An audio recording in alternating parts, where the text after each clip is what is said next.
गुरुभ्यो नमः। हरि ओम। सुमतिविरनुमेयं शुभ्रकायं सकायं सुखमयमनपायं मुक्त्युपायं विमायं नृहयममयमेयं ध्येयमाम्नाय गेयं सदयं सदजेयं श्रीसहायं भजेऽहम्। श्रीनिवासं जगन्नाथं पद्मावत्या विराजितं ब्रह्माद्यैर्निरतं वन्दे कुलदेवं रमापतिम्। प्रथमो हनुमन्नाम द्वितीयो भीम एव च पूर्णप्रज्ञस्तृतीयस्तु भगवत्कार्यसाधकः।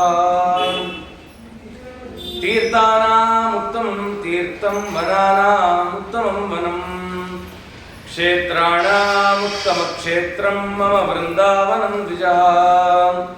नमोऽस्तु तात्विका देवाः विष्णुभक्तिपरायणाः धर्ममार्गे प्रेरयन्तु भवन्तः सर्व एव हि। चित्रैः पदैश्च गम्भीरैः वाक्यैर्मानैरखण्डितैः गुरुभावं व्यञ्जयन्ति भातश्री जयतीर्थवान्। अर्थिकल्पितकल्पोऽयं प्रत्यर्थिगजकेसरी व्यासतीर्थगुरुर्भूयात् अस्मदिष्टार्थसिद्धये। मन्त्रालयनिवासी मां जाग्रत्काले सदावतु न्यायमुक्तावलीकर्ता स्वप्ने रक्षतु मां सदा। रामपादाम्बुजासक्तं राघवेन्द्रगुरुप्रियं मुनीन्द्रयोगिनं सेवे कामितार्थप्रदायकम्। अज्ञानतिमिरच्छेदं बुद्धिसम्पत्प्रदायकं विज्ञानविमलं शान्तं विजयाख्यगुरुं भजे। वादिराजकृपापात्रं शान्तदान्तमहान्तं साधुसद्भक्तिशीलं मम गुरुगोविन्दं भजे। आपादमूलिपर्यन्तं गुरूणाम् आकृतिं स्मरेत् तेन विघ्नाः प्रणश्यन्ति सिद्ध्यन्ति च मनोरथाः। श्रीगुरुभ्यो नमः। हरि ओम। ब्रह्मरुद्रादिवन्द्यं त्वां भजे वेङ्कटनायकं निवारयस्वानिष्टानि साधयेष्टानि माधव। श्रीगुरुभ्यो नमः। हरि ओम। ಅತ್ಯಂತ ಪವಿತ್ರವಾದಂಥ ಕಾಲ ಆಷಾಢ ಮಾಸದಿಂದ 5 ಪಕ್ಷಗಳು ಪಿತೃಗಳು ಕಾಯ್ತಾ ಇದ್ರು. ನಮ್ಮನ್ನು ಉದ್ದೇಶಿಸಿ ಏನಾದ್ರು ಕಾರ್ಯಗಳನ್ನು ಮಾಡ್ತಾರಾ ಅಂತ. ಅದು ಪಕ್ಷಕ್ಕಿಂತ ಪೂರ್ವದಲ್ಲಿ ಯಾವುದು ಅಂತಂದ್ರೆ ಭಾಗವತ. ನಮ್ಮ ಕುಲ ಉದ್ಧಾರ ಆಗಲಿಕ್ಕೆ, ನಮ್ಮ ಕುಲೋತ್ಪನ್ನರು ಯಾರಾದರೂ ಸದ್ಧರ್ಮದಲ್ಲಿದ್ದಾರಾ ಅಂತ ಚಿಂತನೆ ಮಾಡಲಿಕ್ಕೆ 15 ದಿನ ಪ್ರೋಷ್ಠಪತಿ ಭಾಗವತವನ್ನ ಸ್ಮರಣೆ ಮಾಡಬೇಕು, ಚಿಂತನೆ ಮಾಡಬೇಕು, ಕೇಳಬೇಕು. ತದನಂತರದಲ್ಲಿ ಪಿತೃಗಳ ವಿಚಾರಗಳನ್ನು ತಿಳ್ಕೊಳ್ಳಿಕ್ಕೆ, ಜೀವನ ವಿಚಾರವನ್ನು ತಿಳ್ಕೊಳ್ಳಿಕ್ಕೆ ಗರುಡ ಪುರಾಣ ಕೇಳಿದ್ರು. ತದನಂತರದಲ್ಲಿ ಎಲ್ಲವೂ ಕೂಡ ಅಂದರೆ ಭಾಗವತವನ್ನು ಕೇಳಿ ಭಾಗವತ ಧರ್ಮವನ್ನು ಅನುಸರಣೆ ಮಾಡಬೇಕು. ವೈರಾಗ್ಯದ ಸಂಕೇತಕ್ಕೆ ಜೀವನದಲ್ಲಿ ಸದ್ಧರ್ಮದ ಹಾದಿಯಲ್ಲಿ ನಡಿಬೇಕು ಅಂತ ಗರುಡ ಪುರಾಣ ಕೇಳಿದ್ವಿ. ಈಗ ಕಲಿಯುಗದಲ್ಲಿ ಹೇಗೆ ಬದುಕಬೇಕು, ನಮ್ಮ ಬದುಕನ್ನು ನಿರೂಪಣೆ, ಅದಕ್ಕೆ ಭವಿಷ್ಯ ಉತ್ತರ, ಭವಿಷ್ಯ ಮುಂದಿನ ಭವಿಷ್ಯದ ಬಗ್ಗೆ ಈಗಲೇ ಉತ್ತರ ಹೇಳ್ತೀನಿ ಅಂತ ಹೇಳಿ ಭವಿಷ್ಯ ಪುರಾಣ ಅಂತ ಇದು. ಅದರಲ್ಲಿ ಭವಿಷ್ಯದ ಉತ್ತರದ ಭಾಗದ ವೆಂಕಟ ಮಹಾತ್ಮೆಯನ್ನ ಪ್ರಾಚೀನ ಸಂಪ್ರದಾಯ. ಹಿಂದೆ ಎಲ್ಲ ಈ ನವರಾತ್ರಿಯಲ್ಲಿ 10 ದಿನಗಳು ಕೂಡ ಶ್ರೀನಿವಾಸ ದೇವರ ಚಿಂತನೆ ಮಾಡಬೇಕು. ಹಿಂದೆ ವಿದ್ವಾಂಸರಿರಲಿ ಇಲ್ಲೇ ಇರಲಿ, ಮನೆಯಲ್ಲಿ ಯಾವ್ದಾದ್ರು ಒಂದು ಗ್ರಂಥನ, ಹೇಗೆ ಗಣಪತಿ ಕಥೆ ಓದ್ತಾರೆ ಅಥವಾ ಅನಂತನ ಕಥೆ ಓದ್ತಾರೆ, ಆ ಥರ ಆದರೂ ಶ್ರೀನಿವಾಸ ದೇವರ ಚಿಂತನೆಯನ್ನು ಕಡ್ಡಾಯ ಮಾಡಲೇಬೇಕು ಅನ್ನೋ ಒಂದು ಸಂಪ್ರದಾಯ ನಮ್ಮಲ್ಲಿ ಬಂದಿದೆ. ಹಾಗಾಗಿ ಈ ಶ್ರೀನಿವಾಸ ದೇವರ ಅತ್ಯದ್ಭುತವಾಗಿರ್ತಕ್ಕಂಥ ಆ ಮಹಿಮೆಯನ್ನ, ತನ್ನ ಕಲ್ಯಾಣದ ಕಥೆಯನ್ನ ಈ ಶರನ್ನವರಾತ್ರಿಯಲ್ಲಿ ಚಿಂತನೆ ಮಾಡಬೇಕು. ಇದನ್ನ ವೇದವ್ಯಾಸ ದೇವರು ನಿರ್ಮಾಣ ಮಾಡ್ತಾರೆ. ವೇದವ್ಯಾಸ ದೇವರು ದ್ವಾಪರ ಯುಗ ಅಂತ್ಯದಲ್ಲಿ ಚಿಂತನೆ ಮಾಡಿದ್ರು. ನನ್ನನ್ನು ಹೊಂದಬೇಕು, ಪರಮಾತ್ಮನನ್ನು ಹೊಂದಬೇಕು ಅಂದ್ರೆ ಯಾವ ಮಾರ್ಗ? ನಾವೆಲ್ಲ ಏನಕ್ಕೆ ಇಲ್ಲಿ ಕೂತಿದ್ದೀವಿ? ಪ್ರತಿದಿನ ಏನಕ್ಕೆ ತೀರ್ಥ ತಗೋತೀವಿ ಅಥವಾ ಉರ್ದು ಪುಂಡ್ರವನ್ನು ಧಾರಣೆ, ಪ್ರತಿಯೊಂದು ನಮ್ಮ ಕರ್ಮಗಳು ಏನಕ್ಕಾಗಿ ಮಾಡ್ತಾ ಇದ್ದೀವಿ, ಯಾವ ಉದ್ದೇಶಕ್ಕಾಗಿ ಮಾಡ್ತಾ ಇದ್ದೀವಿ ಅಂತಂದ್ರೆ ಪರಮಾತ್ಮನ ಹೊಂದಲಿಕ್ಕೆ. ಸುಮ್ಮನೆ ಯಾಂತ್ರಿಕವಾಗಿ ಮಾಡುವಾಗ ಅದಕ್ಕೆ ಫಲ ಇಲ್ಲ, ಫಲ ಇದ್ರೂ ಕೂಡ ತುಂಬಾ ತಡವಾಗಿ. ಅದಕ್ಕೆ ತಿಳಿದು ಭಜಿಸುವುದು ಫಲವಿದು ಬಾಳೋದಕ್ಕೆ. ಈ ಕರ್ಮ ಎಲ್ಲ ಏನಕ್ಕೆ ಮಾಡ್ತಿದ್ವಿ ಅಂತಂದ್ರೆ ಪರಮಾತ್ಮನ ಹೊಂದಲಿಕ್ಕೆ ಅಂತ ಆಯ್ತು. ಆದ್ರೆ ಪರಮಾತ್ಮ ಈ ಕರ್ಮದಿಂದ ತಿಳಿತಾನ ಅಂತ ಹೇಳುವಾಗ ವೇದವ್ಯಾಸ ದೇವರು ಹೇಳ್ತಿದ್ರೆ ಪರಮಾತ್ಮ ಗೋಚರ ಆಗೋದು ವೇದಕ್ಕೆ ಮಾತ್ರ. ಅದಕ್ಕೆ ಅವನಿಗೆ ಹೆಸರೇನು, ವೇದ ಗಮ್ಯ, ವೇದಕ್ಕೆ ಮಾತ್ರ ಗಮ್ಯ. ಬೇರೆ ಯಾವ್ದ್ರಿಂದನಾದ್ರೂ ಅವನು ಗಮ್ಯ ಆಗ್ತಾನ? ಖಂಡಿತ ಇಲ್ಲ. ವೇದವ್ಯಾಸ ದೇವರು ಚಿಂತನೆ ಮಾಡೋದು, ದ್ವಾಪರ ಯುಗದಲ್ಲೇ ವೇದವನ್ನು ತಿಳಿಯುವಂಥದ್ದು ಕಮ್ಮಿ ಆಗಿದೆ, ಇನ್ನು ಕಲಿಯುಗದ ಕಥೆ ಏನು ಅಂತ ಚಿಂತನೆ ಮಾಡಿ ವೇದದ ಸಾರ ಭಾಗವನ್ನೇ ಪುರಾಣದಲ್ಲಿಟ್ಟು 18 ಪುರಾಣಗಳನ್ನ ರಚನೆ ಮಾಡಿದ್ರು. ಅದರಲ್ಲಿ ಸಾತ್ವಿಕ, ರಾಜಸ, ತಾಮಸ ಅಂತ. ಭವಿಷ್ಯೋತ್ತರ ಪುರಾಣವನ್ನ ರಾಜಸ ಪುರಾಣ ಅಂತ ಕರೆದ್ರು. ಏನಕ್ಕೆ ಅಂದ್ರೆ ಭವಿಷ್ಯೋತ್ತರ ಪುರಾಣ ಕೇಳಿಕ್ ಬರೋರೆ ನನ್ನ ಮಗಳಿಗೆ ಮದುವೆ ಆಗಿಲ್ಲ, ಮಗನಿಗೆ ಮದುವೆ ಆಗಿಲ್ಲ, ಯಾವುದೋ ಒಂದು ಫಲದ ಉದ್ದೇಶಕ್ಕಾಗಿ ಕೇಳ್ತಾರೆ. ಆದ್ರೆ ರಜೋಗುಣದಂತೆ ಅವ್ರಿಗೆ ಬೀಳುತ್ತೆ. ಆದ್ರೆ ಇದು ಪರಮ ಸಾತ್ವಿಕ. ಯಾಕೆ ಅಂತಿದ್ರೆ 18 ಪುರಾಣದಲ್ಲೂ ಸರ್ವೋತ್ತಮತ್ವದ ಪ್ರತಿಪಾದನೆ ಮಾಡ್ತಾನೆ ವೇದವ್ಯಾಸ ದೇವರು ಮಾಡ್ತಾರೆ. ಅದರೊಟ್ಟಿಗೆ ಈ ಭವಿಷ್ಯೋತ್ತರ ಪುರಾಣ ವೆಂಕಟಾಚಲ ಮಹಾತ್ಮೆಯಲ್ಲಿ ಒಂದೊಂದು ಅಕ್ಷರದಲ್ಲೂ ಕೂಡ ಪರಮಾತ್ಮನೇ ಸರ್ವೋತ್ತಮ ಅಂತ ನಿರೂಪಣೆ ಮಾಡ್ತಾರೆ. ಹೇಗೆ ನಿರೂಪಣೆ ಮಾಡ್ತಾರೆ ಅದನ್ನೆಲ್ಲ ಮುಂದೆ ನಾವು ತಿಳಿತೀವಿ. ಪುರಾಣ ಅಂತ ಹೆಸರು ಅಲ್ವಾ? ಪುರಾಣ ಅಂತ ಏನು? ಪುರಾಣ ಅಂದ್ರೆ ಪುರಾ ಅಂದ್ರೆ ಹಳೇದು ಅಂತ, ನಾ ಅಂತಂದ್ರೆ ಅಲವಂತೆ, ಹಳೇದು ಅಲವಂತೆ, ನಾ ಅಂತಂದ್ರೆ ನವ್ಯವಾದದ ಹೊಸದು. ಎಷ್ಟೇ ಬಾರಿ ಕೇಳಿದ್ರು ಕೂಡ ನವ್ಯ ರೂಪವನ್ನ ನಿತ್ಯ ತಾಳ್ತಕ್ಕಂತಹ ಪರಮಾತ್ಮನ ವಿಚಾರಗಳು ಯಾವತ್ತೂ ನವ್ಯವೇ, ಅದು ಎಂದೂ ಬೇಸರ ಆಗಲ್ಲಪ್ಪ ಅನ್ನೋದಕ್ಕೆ ಪುರಾಣ ಅಂತ ಹೆಸರಿಟ್ಟಿದ್ದಾರೆ. ದೇವರು ತ್ರಿಯುಗ ಹೂತಿ ಅಂತ ಅವನಿಗೆ ಹೆಸರು. ಅಂದ್ರೆ 3 ಯುಗಗಳಲ್ಲಿ ಅವತಾರ ಮಾಡ್ತಾನೆ. ಕಲಿಯುಗದಲ್ಲಿ ಅವನಿಗೆ ಅವತಾರ ಇಲ್ಲ. ಸರಿ, ಶ್ರೀನಿವಾಸನಾಗಿ ಬಂದಲ್ಲ, ಎಲ್ಲಿಂದ ಬಂದ? ತಾಯಿ ಗರ್ಭದಿಂದ ಬಂದ? ಕಂಬ ಹೊಡೆದು ಬಂದ? ಎಲ್ಲಿಂದ ಬಂದ ಸ್ವಾಮಿ? ಅಥವಾ ಮತ್ಸ್ಯನಾಗಿ ನೀರಿಂದ ಏನಾದ್ರು ಬಂದ? ಬೆಟ್ಟವನ್ನು ಹೊರಲಿಕ್ಕೆ ಕೂರ್ಮನಾಗಿ ಬಂದ? ಅಥವಾ ಧರಣಿಯನ್ನು ತನ್ನ ಕೋರೆದಾಡಿನಲ್ಲಿ ಇಟ್ಕೊಳ್ಳಿಕ್ಕೆ ವರಾಹನಾಗಿ ಬಂದ? ಶ್ರೀನಿವಾಸ ಎಲ್ಲಿಂದ ಬಂದ ಅನ್ನೋದೊಂದು ಪ್ರಶ್ನೆ ಅಲ್ವಾ? ಅದಕ್ಕೆ ಪುರಾಣ ಹೇಳ್ತು, ಕೃಷ್ಣ ತನ್ನ ರೂಪವನ್ನು ತಾಳದ ಮೇಲೆ 5 ರೂಪವನ್ನು ಪ್ರಕಟಪಡಿಸಿದ್ನಂತ. ಕೃಷ್ಣ ರೂಪದಿಂದ 5 ರೂಪಗಳು ಹೊರಗೆ ಬಂದದ್ದು. ಯಾವ್ದಾದ್ರು 5 ರೂಪ ಅಂದ್ರೆ ಮೊದಲನೇದು ಪೂರಿ ಜಗನ್ನಾಥ ರೂಪ, ಎರಡನೇದು ಶ್ರೀರಂಗ ರಂಗನಾಥ ಇದ್ದಾನೆ ರಂಗನಾಥ ರೂಪ, 3ನೇದು ಪಾಂಡುರಂಗ ವಿಠ್ಠಲನ ರೂಪ, 4ನೇದು ಕೇಶವನ ರೂಪ, 5ನೇದು ಶ್ರೀನಿವಾಸ ದೇವರ. ಅಂದ್ರೆ ಕೃಷ್ಣ ರೂಪದಿಂದ ಹೊರಬಂದ 5ನೇ ರೂಪವೇ ಶ್ರೀನಿವಾಸ ದೇವರು. ಹಾಗಾಗಿ ಶ್ರೀನಿವಾಸನಾಗೇನು ಪ್ರತ್ಯೇಕವಾಗಿ ಅವತಾರ ಮಾಡಿಲ್ಲ. ಆ ಕೃಷ್ಣ ರೂಪದಿಂದ ಹೊರಗೆ ಬಂದಿದ್ದ ತಕ್ಷಣನೇ ನನ್ನ ಜಾಗ ಎಲ್ಲಿ ಅಂತ ಕೇಳಿದ್ನ ತನ್ನನ್ನು ತಾನೇ. ಕೇಳಿಕೊಂಡಾಗ ಒಂದು ಹುತ್ತ ಕಾಯ್ತಿತ್ತಂತ. ಆ ಹುತ್ತಕ್ಕೆ ಹೋಗಿ ಆಗಲೇ ಕೂತ. ಎಷ್ಟು ವರ್ಷ ಕೂತ ಅಂದ್ರೆ 25,000 ವರ್ಷ ಕೂತಿದ್ದಂತ ಹುತ್ತದಲ್ಲಿ. ಆ ಕತೆ ಮುಂದೆ ಬರುತ್ತೆ. ಏನಕ್ಕೆ ಶ್ರೀನಿವಾಸ ಎಲ್ಲಿಂದ ಬಂದ ಅನ್ನೋದು ತಿಳಿತಾ ಮುಂದೆ ವಿಚಾರವನ್ನು ಹೋಗೋಣ. ಯಾವುದೇ ಪುರಾಣವನ್ನು ಕೇಳುವಾಗ ಅದಕ್ಕೆ ಮಂಗಳಾಚರಣೆ ಇಲ್ಲದೆ ಇದ್ರೆ ಅದನ್ನ ಆಚರಣೆ ಮಾಡಬಾರ್ದಂತೆ. ಅದಕ್ಕೆ ಇಲ್ಲಿ ಒಂದು ಮಂಗಳಾಚರಣೆ ಮಾಡಿದ್ರು ವೇದವ್ಯಾಸ ದೇವರು ಭವಿಷ್ಯೋತ್ತರ ಪುರಾಣಕ್ಕೆ. ಬ್ರಹ್ಮರುದ್ರಾದಿ ವಂದ್ಯಂ ತ್ವಾಂ ಭಜೆ ವೆಂಕಟ ನಾಯಕಂ ನಿವಾರಯ ಅನಿಷ್ಟಾನಿ ಸಾಧಯೇಷ್ಟಾನಿ ಮಾಧವ.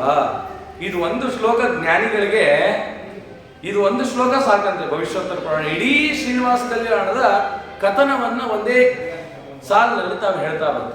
ಏನಿದೆ ಅಂತದ್ದು? ಪರಮಾತ್ಮ ಸರ್ವೋತ್ತಮ ಅಂತ ತಿಳಿದ್ವಿ ತಾನೆ. ಪರಮಾತ್ಮ ಯಾರಿಂದ ಸ್ತುತಿಸಲ್ಪಟ್ಟವನು? ಬ್ರಹ್ಮ ರುದ್ರಾದಿ ವಂದ್ಯಂ. ಈ ಶ್ಲೋಕ ಸಾಮಾನ್ಯ ಎಲ್ರಿಗೂ ಗೊತ್ತಿದೆ. ಇಲ್ಲಿ ಬ್ರಹ್ಮರುದ್ರನಿಂದ ವಂದ್ಯನಾಗಿದ್ದಾನೆ, ಲಕ್ಷ್ಮೀದೇವಿಯಿಂದ ವಂದ್ಯನಾಗಿದ್ದಾನೆ ಅಂತ ಹೇಳಿಲ್ವಲ್ಲ, ಯಾಕೆ?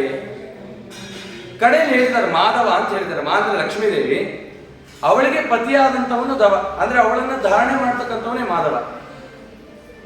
ಲಕ್ಷ್ಮೀದೇವಿಯಿಂದನೂ ಸ್ತುತಿಸಲ್ಪಡ್ತಕ್ಕಂಥವನು ಅಂತ ನೇರವಾಗಿ ಹೇಳಿದೆ, ಯಾಕೆ ಹೇಳಿಲ್ಲ ಅಂತ ಒಂದು ಪ್ರಶ್ನೆ ಮಾಡಿದ್ರೆ, ಬ್ರಹ್ಮರುದ್ರರಿಗೆಲ್ಲರೂ ಕೂಡ ಲಿಂಗದೇಹ ಇದೆ, ಲಕ್ಷ್ಮೀದೇವಿಗೆ ಇಲ್ಲ. ಅವಳು ನಿತ್ಯ ಮುಕ್ತಳಾಗಿರ್ತಕ್ಕಂಥವಳು. ನಿತ್ಯ ಮುಕ್ತಳಾಗಿದ್ರು ಕೂಡ ಅವಳು ಪ್ರತಿನಿತ್ಯದಲ್ಲೂ ಪರಮಾತ್ಮ ಸೇವೆ ಮಾಡ್ತಿದ್ದಾಳೆ. ಹರಿಕಥಾಮೃತಸಾರದಲ್ಲಿ ಜಗನ್ನಾಥದಾಸರು ಹೇಳ್ತಾರೆ, ಏನು ಧನ್ಯರು ಬ್ರಹ್ಮ ಗುರು ಪವಮಾನರೀರ್ವರು, ಈ ಪರಿಯಲಿ ರಮಾ ನಿವಾಸನ ವಿಮಲ ಲಾವಣ್ಯಾತಿಶಯಗಳನ್ನು ಸಾನುರಾಗದಿ ನೋಡಿ ಸುಖಿಪ ಮಹಾನುಭಾವರ ಭಾಗ್ಯವೆಂತೋ ಭವಾನಿದವನಿಗ ಸಾಧ್ಯವೆನಿಸಲು ನರರ ಪಾಡೇನು.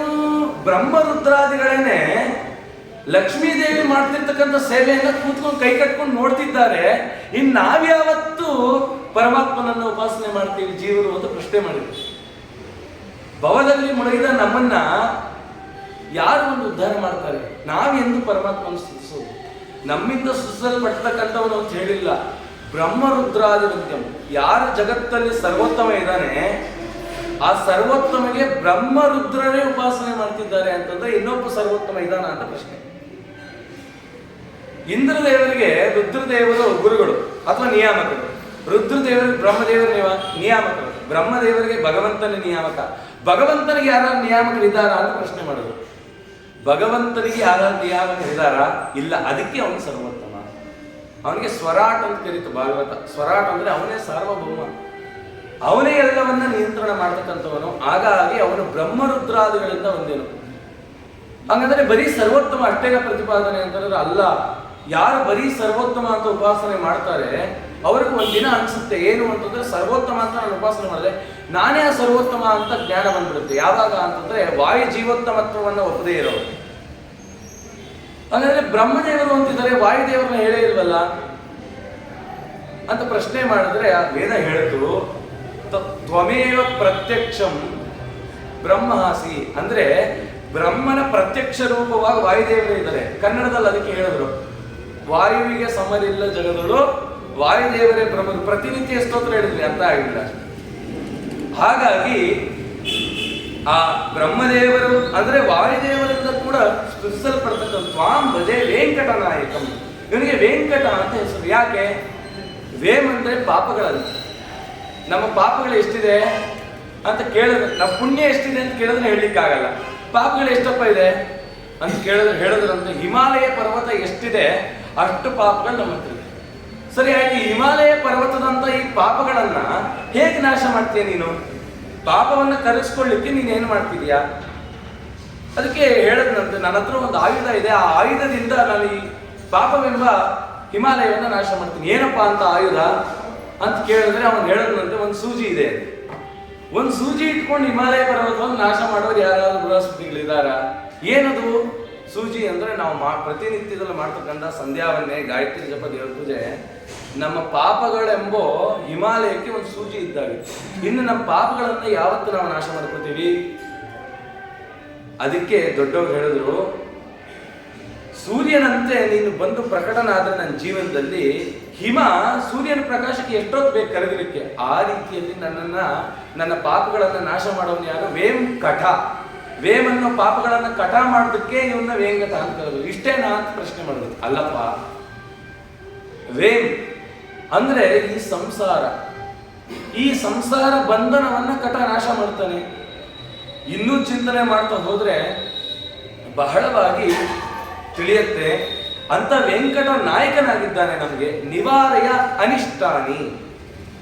ಈ ಪುರಾಣವನ್ನು ಕೇಳ್ತಾ ಇದ್ದೀವಿ, ನಮಗೇನಾಗುತ್ತೆ? ಅನಿಷ್ಟಗಳು ದೂರ ಆಗುತ್ತೆ. ಏನಪ್ಪ ನಮ್ಮ ಅನಿಷ್ಟ?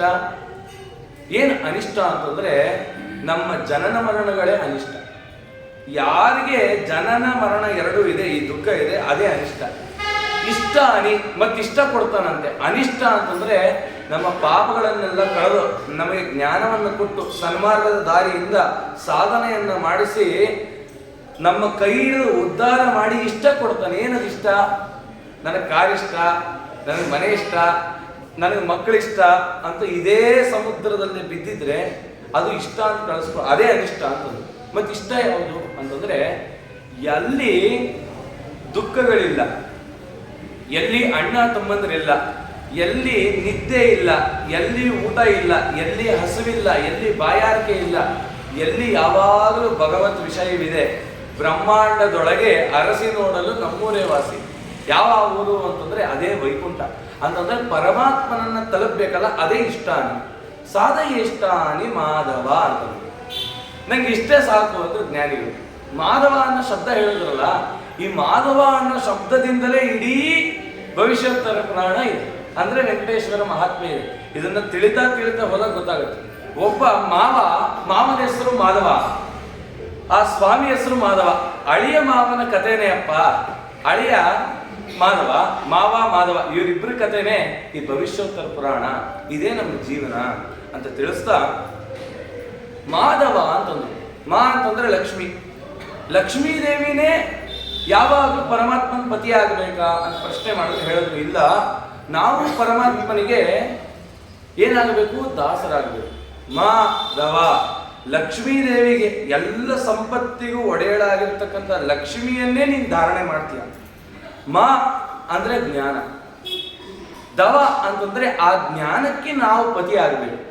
ಆ ಜ್ಞಾನದ ಪತಿಗಳು ನಾವಾದರೆ ಜ್ಞಾನಗಮ್ಯನಾದ ಪರಮಾತ್ಮ ಸಿಗ್ತಾನೆ. ಇಲ್ಲ ಅಂತಂದ್ರೆ ಅದಕ್ಕೆ ಸಾಧನೆ ಬೇಕು. ಜೀವರು ಸಾಧನೆಯನ್ನ ಮಾಡಬೇಕು. ಈ ಪುರಾಣವನ್ನ ಎಲ್ರಿಗೂ ಹೇಳಕ್ ಹೊರಟಿದೀವ ಅಂತಂದ್ರೆ 3 ರೀತಿ ಸೃಷ್ಟಿ ಇದೆ. ಯಾವ ಸೃಷ್ಟಿ ಅಂತಂದ್ರೆ ತಿರ್ಯಕ್ ಸೃಷ್ಟಿ, ಊರ್ಧ್ವ ಸೃಷ್ಟಿ, ಅಧೋ ಸೃಷ್ಟಿ ಅಂತ. ಊರ್ಧ್ವ ಸೃಷ್ಟಿ ಅಂತಂದ್ರೆ ಆಹಾರವನ್ನ ಕೆಳಗೆ ಹಾಕಿದ್ರೆ ಊರ್ಧ್ವಮುಖವಾಗಿ ಆಹಾರ ಅದು ಶಕ್ತಿ ಪುಷ್ಟವಾಗಿ ಬೆಳೆಯುತ್ತೆ. ಅದೆಲ್ಲ ಯಾವುದು ಅಂತಂದ್ರೆ ಗಿಡಗಳು. ಕೆಳಕ್ಕೆ ನೀರು ಹಾಕ್ತೀರಾ, ಊರ್ಧ್ವಮುಖವಾಗಿ ಬೆಳೆಯುತ್ತೆ. ಇನ್ ತಿರ್ಯಕ್ ಸೃಷ್ಟಿ ಅಂದ್ರೆ ಏನೇ ತಿಂದ್ರು ಕೂಡ ಅಡ್ಡವಾಗಿ ಇರುತ್ತೆ. ಅದೆಲ್ಲ ಯಾವುದೋ 4 ಕಾಲಿನ ಪ್ರಾಣಿಗಳು. ನಮ್ಮದು ಅದೋ ಸೃಷ್ಟಿ. ಅದಕ್ಕೆ ದೇವರೇನ್ ಮಾಡಿದಾನೆ? ತಮಗೆ ಬೋಲ್ ಹಾಕ್ದಂಗೆ ಹಾಕಿದಾನೆ. ಏನೇನ್ ತಲೆಯಲ್ಲಿ ಕೇಳ್ತಿಯಲ್ಲ ಅದನ್ನ ಮನಸ್ಸಿಗೆ ಧಾರಣೆ ಮಾಡ್ಕೊ. ಅದಕ್ಕೆ ಇಬ್ರು ಗಂಡ ಹೆಂಡತಿ ಇದಾರೆ ನಮ್ಮ ಒಳಗಡೆ. ಆ ಗಂಡ ಹೆಂಡತಿ ಯಾರು ಅಂತಂದ್ರೆ ಮನೋನಿಯಾಮಕರು ಯಾರು? ರುದ್ರದೇವ್ರ ಹೆಂಡತಿ ಹೆಸರೇನು? ಪಾರ್ವತಿ ದೇವಿ ಬುದ್ಧಿ ನಿಯಾಮಕರು. ಆ ಪಾರ್ವತಿ ದೇವಿ ರುದ್ರದೇವ್ರನ್ನ ಕಂಟ್ರೋಲ್ ಮಾಡ್ತಾಳಂತೆ. ಅದಕ್ಕೆ ಎಲ್ಲರ ಮನೇಲೂ ಯಾರು ಕಂಟ್ರೋಲ್ ಮಾಡ್ತಾರೆ? ಅದರ ಅರ್ಥ ಏನು ಅಂತಂದ್ರೆ ಮನಸ್ಸು ಎಲ್ಲೆಲ್ಲೆಲ್ಲೆಲ್ಲೆಲ್ಲೋ ಹೋಗುತ್ತೆ, ಬುದ್ಧಿ ಹಾಗಲ್ಲ. ಬುದ್ಧಿ ಸ್ಥಿರವಾಗಿರುತ್ತೆ. ಆ ಬುದ್ಧಿ ಮನಸ್ಸನ್ನು ಸ್ಥಿರವಾಗಿ ಹಿಡಿದ್ರೆ ಆ ರುದ್ರರಮಣನಾದ ಪರಮಾತ್ಮ ಕಾಣಿಸ್ತಾನೆ. ಇಲ್ದಿದ್ರೆ ಬುದ್ಧಿ ಅವ್ಯವಸ್ಥೆ ಆಗಿತ್ತು ಅಂದ್ರೆ ಮನಸ್ಸು ಎಲ್ಲೆಲ್ಲೆಲ್ಲ ಹೋಗುತ್ತೆ, ಪರಮಾತ್ಮ ಕಾಣ್ಲಿಕ್ಕೆ ಸಾಧ್ಯ ಆಗಲ್ಲ. ಅದಕ್ಕೆ ಆ ಮಾಧವನನ್ನ ಹೊಂದಬೇಕು ಅಂದ್ರೆ ಬ್ರಹ್ಮರುದ್ರಾದಿಗಳ ಅನುಗ್ರಹ ಇರಬೇಕು ಅಂತ ವಿಚಾರವನ್ನು ಹೇಳ್ತಾ ಶೌನಕರು ಪ್ರಶ್ನೆ ಮಾಡ್ತಾ ಇದ್ದಾರೆ. ಶೌನಕರು ಸೂತರು ಅಂತ ಸತ್ಯನಾರಾಯಣ ಕಥೆ, ಆನಂದ ಪದ್ಮನಾಭ ಕಥೆ ಎಲ್ಲ ಕಥೆಯಲ್ಲೂ ಸೂತರು ಯಾರಿವರು? ಸೂತರು ಶೌನಕರು. ಈ ಶೌನಕರು ಅಂತ ಶುನಕನ ಮಕ್ಕಳೇ ಶೌನಕರು. ಶುನಕ ಅಂತಂದ್ರೆ ಸಂಸ್ಕೃತದಲ್ಲಿ ನಾಯಿ ಅಂತ ಅರ್ಥ. ಎಲ್ಲಿ ಜ್ಞಾನ ಅನ್ನ ಸಿಗತ್ತೆ, ನಾಯಿಯಂತೆ ಹೋದರೂ ಕೂಡ ಅಲ್ಲಿ ಹೋಗಿ ಜ್ಞಾನವನ್ನ ಸಂಪಾದನೆ ಮಾಡ್ಕೊಂಡವ್ರು ಶೌನಕರು. ಆ ಶೌನಕರ ಋಣವನ್ನ ನಾವು ಎಂದೆಂದೂ ತೀರಿಸ್ಲಿಕ್ಕಾಗಲ್ಲ. ಯಾಕೆ ಅಂತಂದ್ರೆ ಅವರು ಗುರುಕುಲ ನಡೆಸಿದ್ರಂತೆ ನೈಮಿಷಾರಣ್ಯದಲ್ಲಿ. 10,000 ಜನ ವಿದ್ಯಾರ್ಥಿಗಳಂತೆ. 2 ಊಟ ನಡೀತಿತ್ತಂತೆ. ಅಂದ್ರೆ 20,000 ಜನರಿಗೆ ಊಟಕ್ಕೆ ವ್ಯವಸ್ಥೆ ಮಾಡ್ತಿದ್ರು, ಜ್ಞಾನವನ್ನು ಕೊಡ್ತಿದ್ರು ಅಂತಂದ್ರೆ ಅವ್ರು ಎಂತ ಮಹಾತ್ಮರು ಶೌನಕರು. ಆ ಶೌನಕರು ಎಲ್ಲಿಂದ ಜ್ಞಾನ ಸಂಪಾದನೆ ಮಾಡಿದ್ರು ಎಲ್ಲರಿಗೆ ದಾರ ಎಳೀಲಿಕ್ಕೆ ಅಂತಂದ್ರೆ ಸೂತರಿಂದ. ಸೂತ ಮಹಾಪುರಾಣಿಕರು ಅಂತ. ಶೌನಕರು ಯಾರು ಅಂತ ಗೊತ್ತಾಯ್ತು. ಸೂತರು ಅಂದ್ರೆ ಯಾರು ಅಂತಂದ್ರೆ ವೇದವ್ಯಾಸ ದೇವರು ಒಂದು ಯಜ್ಞವನ್ನ ಮಾಡ್ತಿದ್ರು. ಆ ಯಜ್ಞದ 3ನೇ ದಿನ ಸೋಮಬಳ್ಳಿ ಅಂತಿದೆ. ಆ ಸೋಮಬಳ್ಳಿಯ ಆ ರಸವನ್ನ ಆ ಯಜ್ಞಕ್ಕೆ ಅವಿಸ್ಸಾಗಿ ಕೊಡಬೇಕಿತ್ತು. ಆಗ ವೇದವ್ಯಾಸ ದೇವರು ಏನ್ ಮಾಡಿದ್ರು ಅಂತಂದ್ರೆ ಆ ಸೋಮಬಳ್ಳಿಯನ್ನು ತಗೊಂಡು ಜಜ್ಜಿದ್ರು. ಆ ಬಳ್ಳಿಯನ್ನ ಹಿಂಡಿದಾಗ ಅದರಿಂದ ಅಮೃತ ಬಿಂದು ಬಂತು. ಅದನ್ನೊಂದು ಪಾತ್ರೆಯಲ್ಲಿ ಸಂಗ್ರಹ ಮಾಡಲು ಒಂದು ದುಂಬಿ ಅವ್ರ ಕಾಲಿಗೆ ಬಿತ್ತು. ಅವರ ಪಾದಕ್ಕೆ ಬಿದ್ದಾಗ ಹುಟ್ಟದಂತವರೇ ಸೂತ ಮಹರ್ಷಿಗಳು. ಈ ಬಳ್ಳಿಗೆ ಸೂತ ಅಂತ ಹೆಸರು, ಹಿಂಡ್ತೀವಲ್ಲ ಇದಕ್ಕೆ ಸೂತ ಅಂತ ಹೆಸರು. ಅದರಿಂದ ಹುಟ್ಟಿದವರಿಗೆ ಸೂತ ಪುರಾಣಿಕರು.